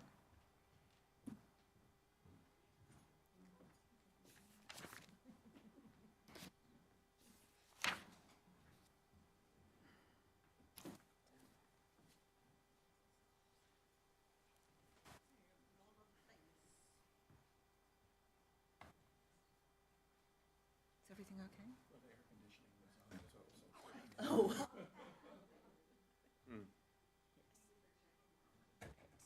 Good evening, Governing Board and Dr. Wright. I come before you tonight to present the 24-25 second interim report and the multi-year reports for 25-26 and 26-27.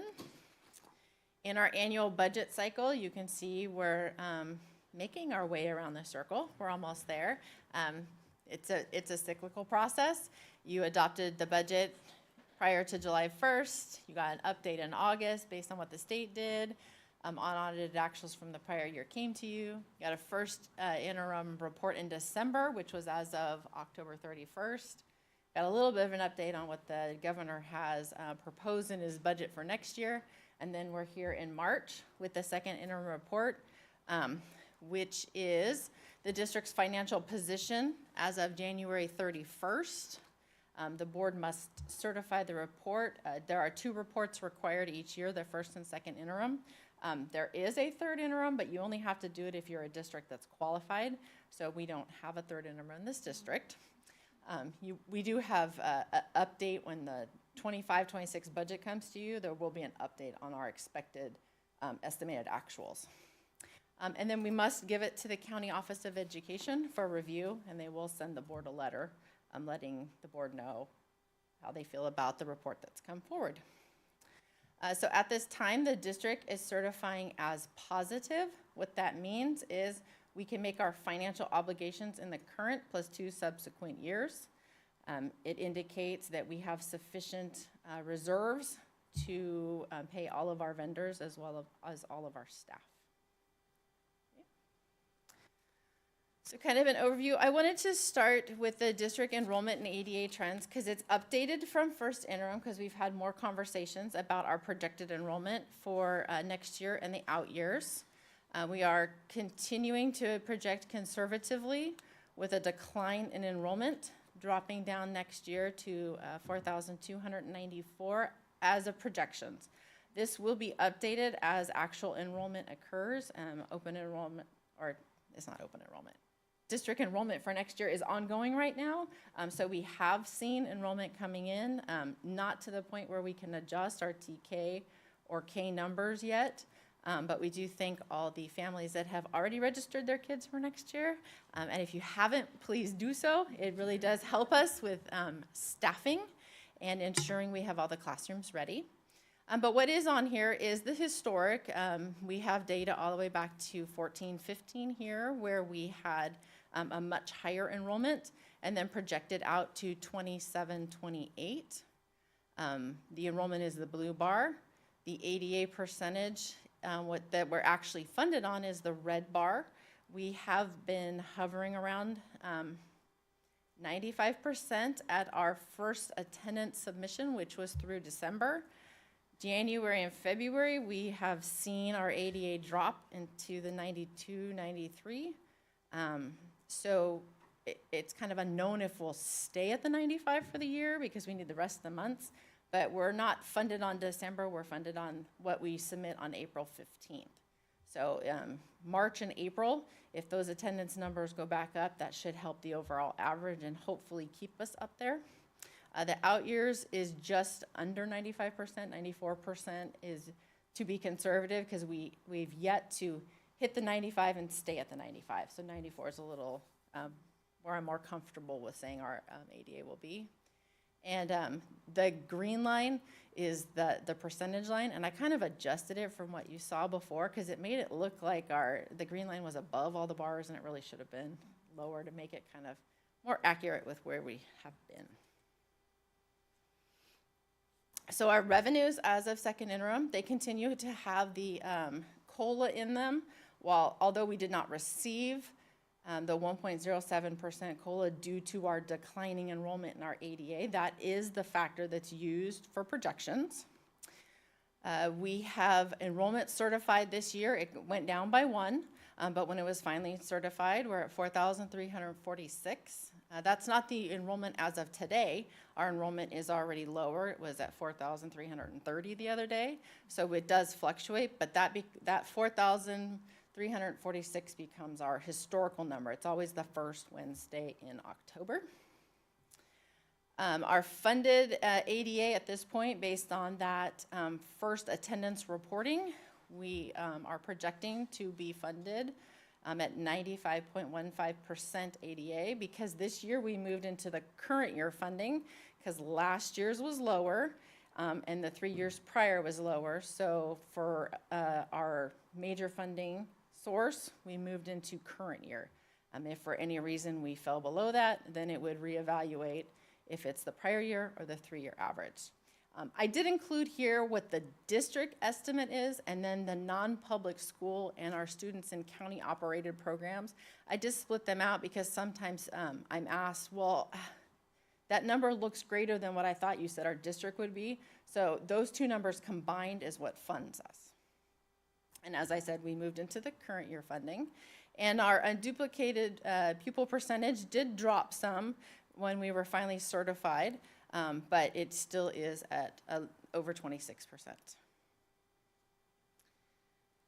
This graphic here, it represents both the unrestricted and the restricted revenues. And you can see a majority of our revenues are the local control funding formula. That's the funding that's based on our average daily attendance.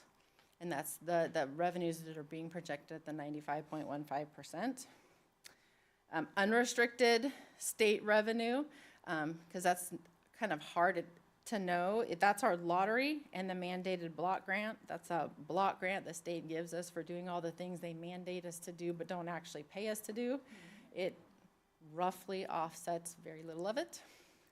And then on the local unrestricted side, that dollar amount, that $696,000 represents interest our funds earn in the county treasurer, leases that we have, so the cell towers, the Mills Elementary site, and then if any of our sites are used for rental purposes, and then some E-rate dollars we get.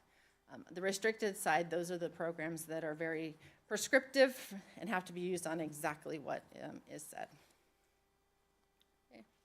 This is just a graphic for you of how our LCFF is made up of. There's a base grant, grade span adjustment, that's the K3 and the 912. The supplement grant, which every district gets 20%. I took out the graphic part that shows concentration. We do not qualify for it. Our unduplicated count is much lower than the required 55%. And then those add-ons at the top, the very top one you'll recognize, that's that transportation one we were talking about. The one in the middle is a historic 12-13 award level for targeted instruction. And then right below that is the TK, the transitional kindergarten add-on. That's $3,400 TK ADA that they give us because the staffing is 12-to-1 right now.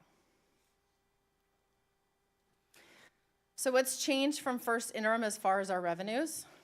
You can see these are both unrestricted and restricted combined. So in the LCFF, we adjusted for the P1 ADA, and then we had some prior year corrections that come through.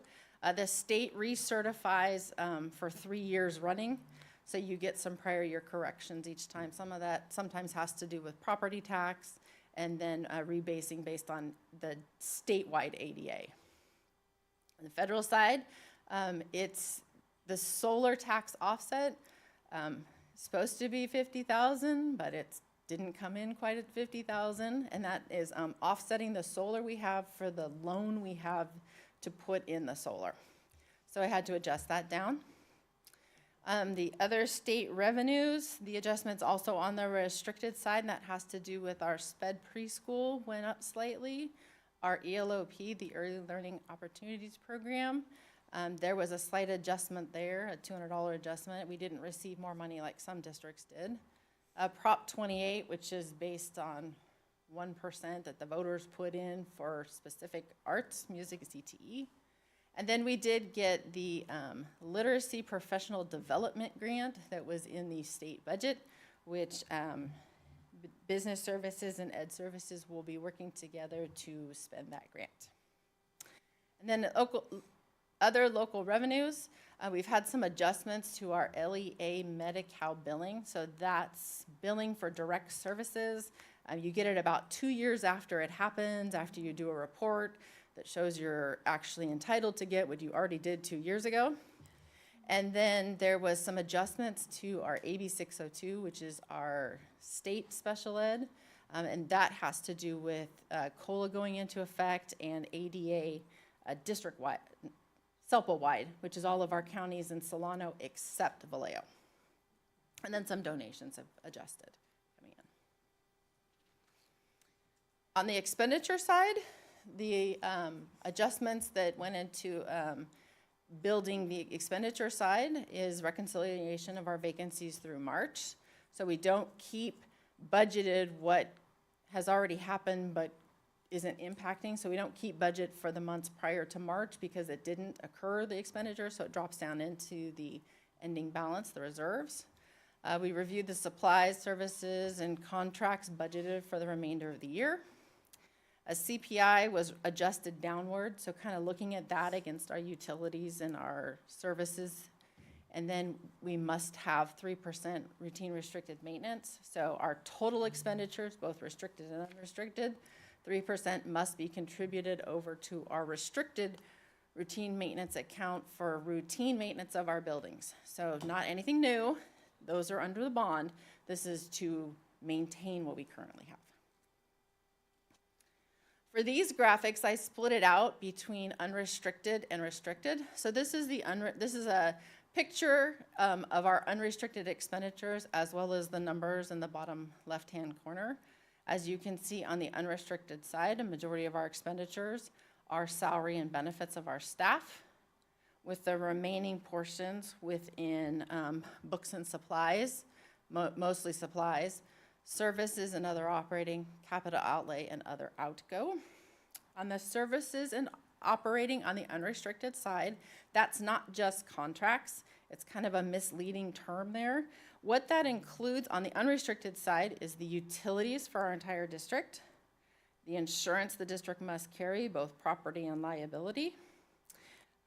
There are a few contracts, and those specifically had to do with the strategic plan, ensuring that our health equipment, our AED units are accurate.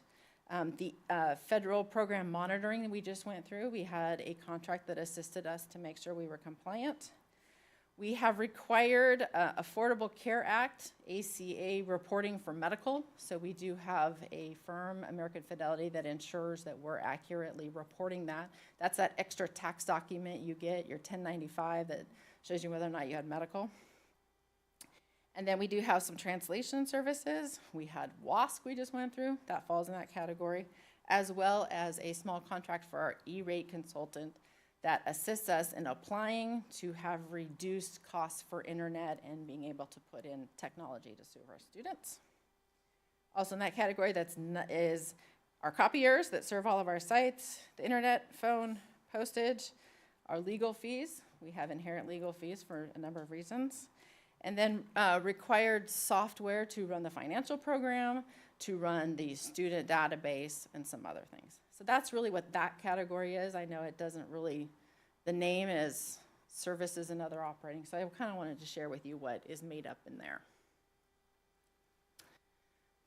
On the restricted side, it's the same setup, showing what percentage is salary and benefits, as well as the other categories. On the restricted side, oftentimes these are one-time, except if it's special ed, and the routine restricted maintenance, which funds our M&O office department to maintain our buildings. And for that, services and other operating, since we talked about it on the unrestricted side, on the restricted side, that's primarily contracts for special ed that are needed, as well as the Early Learning Opportunities Program, the ELOP, and the Child Care Program, because those are restricted programs that are over there. And then some of the one-time grants that have some contracts going through. Other outgoes, a large number, $655,000. That's our payments for our students that are in non-public schools, as well as the debt payment we have on the loan we took out to put solar in the district many, many years ago. Okay. So combined, this is what the graphic looks like, just so you can see where our expenditures fall. And what's different, first interim compared to second interim? For salary and benefits, position control adjustments have been made. I shared that earlier, that vacancies through March have dropped out. For books and supplies, adjustments have been made for expected purchases, and that's really on the restricted side. There's been no cuts to our school sites for their supplies. It's really making sure that on the unrestricted side, on the restricted side, if it's not going to be spent, it's not shown as spent. It's falling out to the restricted reserves. In services and other, that's, again, contracts on the restricted side adjusted for what's really occurring. And capital outlay is a small difference, and there was some CTIG equipment that was purchased that was over the threshold, so it falls into this category. It's a compressor for one of our classes.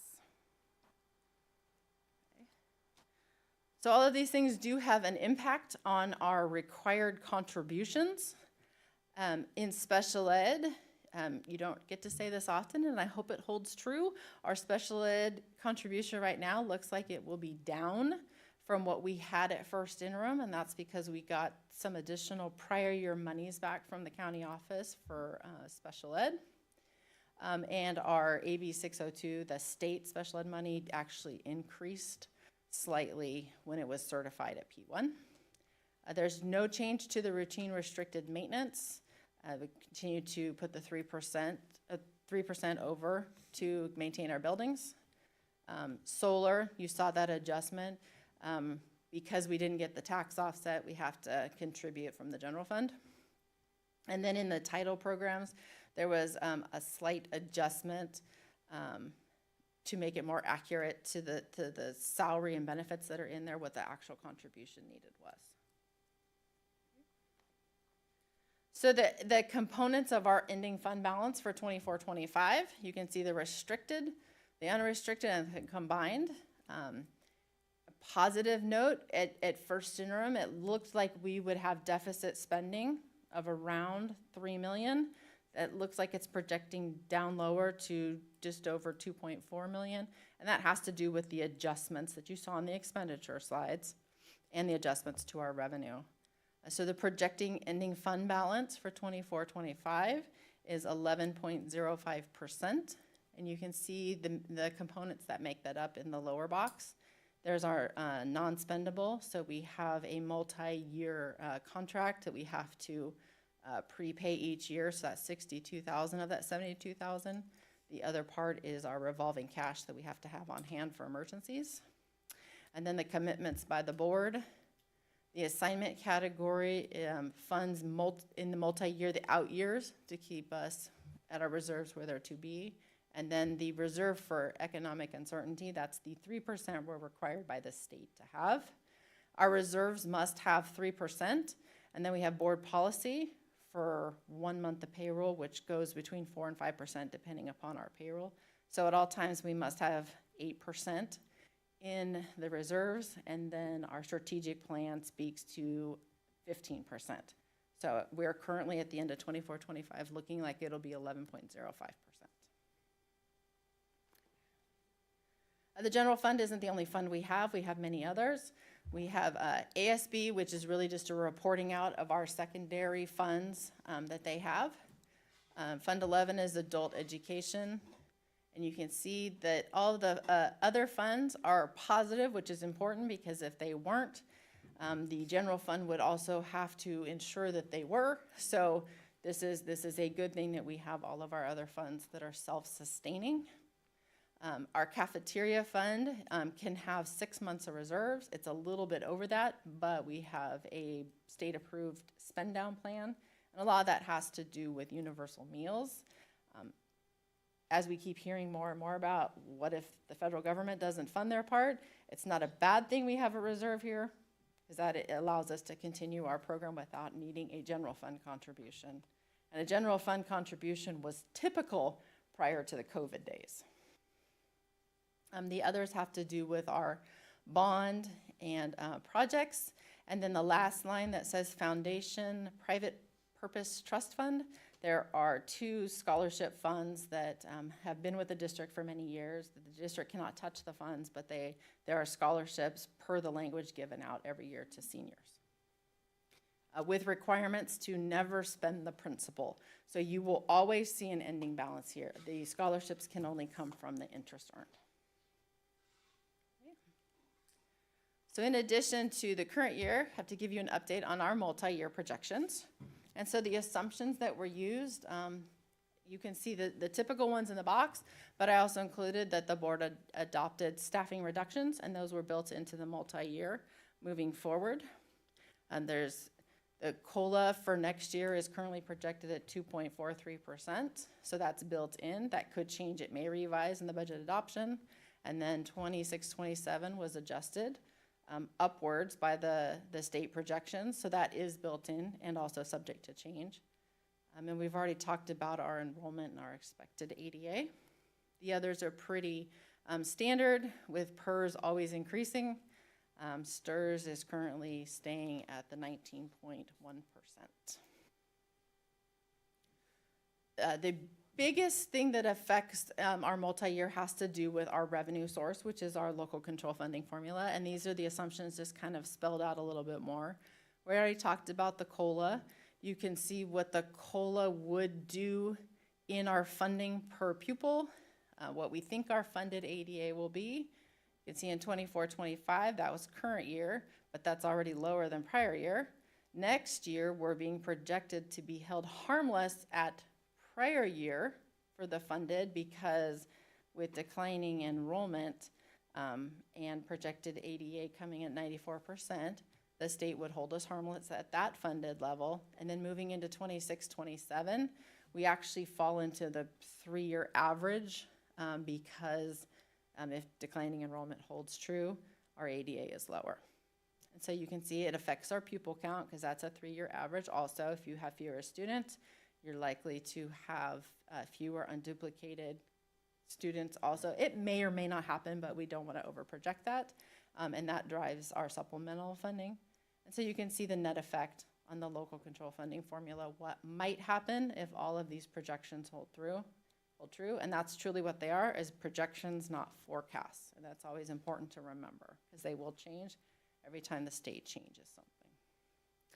So on the unrestricted side, this is a summary of what would happen in the multi-year if everything held true. What you can see is the 25-26 and 26-27. What we brought forward to you was a right sizing of the district to reduce deficit spending. And as of right now, this is what it is projected at. It's also important to note that in these projections, it does not have to do anything to do with negotiations, cannot predetermine what may or may not happen at the table, so that is not built in. You can see what it does to the reserves. We'll go through that on the next slide. This is the unrestricted. It will continue to have deficit spending, and that has to do with the fact that we receive revenue in 1 year and have a multi-year plan. So it's expected that you would have deficit spending for one-time programs, not for special ed, not for routine restricted maintenance. Those are contributions that come over from the general fund. So combined, you can see what our ending balances look to be in the multi-year projections. And then I'll go to the next slide that has the components and what it looks like our reserves will be based on the decisions taken by the board and utilizing the assumptions and projections we know at this time for our revenues and our expenditures. So we are still working towards ensuring we have the 3% reserve, the 1 month of payroll, and then speaking to our strategic plan going towards 15%. Some additional considerations and financial stability indicators that we need to continue to look at is our enrollment, where our ADA actually comes in. Do we stay at that 94 to 95%? What's our staffing look like?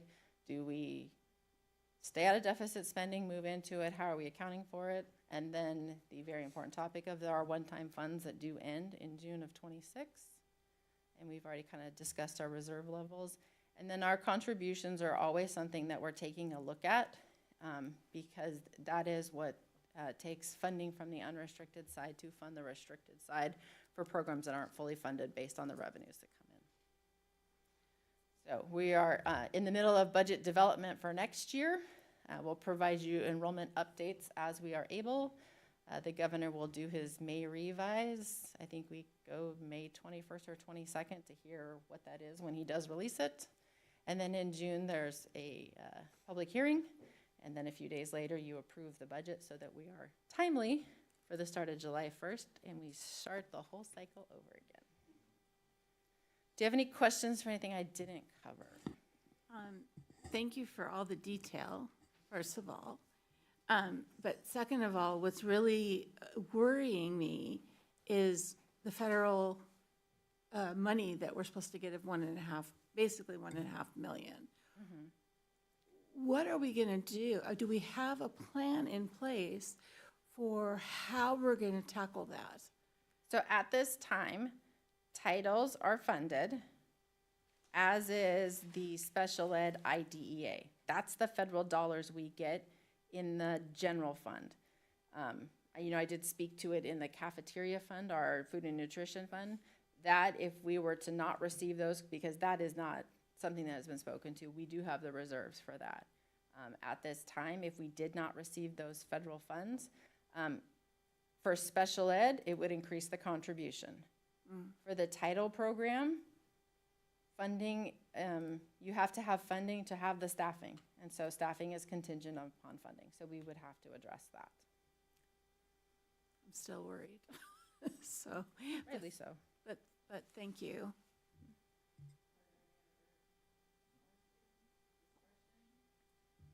A question about the solar. Yes. When was that put in, and when are we done with our loan? And do we recognize any money from that? So I will have to get back to you on when it was installed. Oh, yeah, that's okay. I don't expect that. That is the one thing I did not look up today. That's okay. That's okay. We do have the loan out to 2046, 2047. It's a 30-year loan. It's a CREB loan, and that's why we get a tax offset for it. And we do have guarantees from the consultant and company that put in the solar for a 5-year period that we're supposed to at least generate and break even, which at this time, I mean, utility costs are increasing, so they're not responsible for that. But it's supposed to at least be generating what they said to the board it would before we entered into the contract. Okay. But we can bring back additional data to show you. We can't really get out, I don't know if we would want to get out of it. Maybe it's a good idea to have. I don't know. We actually can, and Roxanne, our bond director, shared with us that there's actually new legislation that depending upon what you build on a site, so like the additional classrooms and modernization at Mary Farmer could actually require us to put in additional panels. Because we already have the panels, we'd have to Because you have to generate so much, and solar has become a standard. We have to participate in generating electricity. Do we have to have this? I mean, are all schools required to have the solar? Is it? New construction now. All new construction. We have it, so we I have solar. I'm not knocking solar. I'm just looking at the money. yes. Yeah, with the way the rates are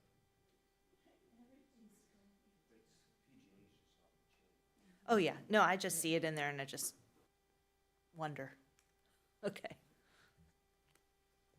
Any other questions?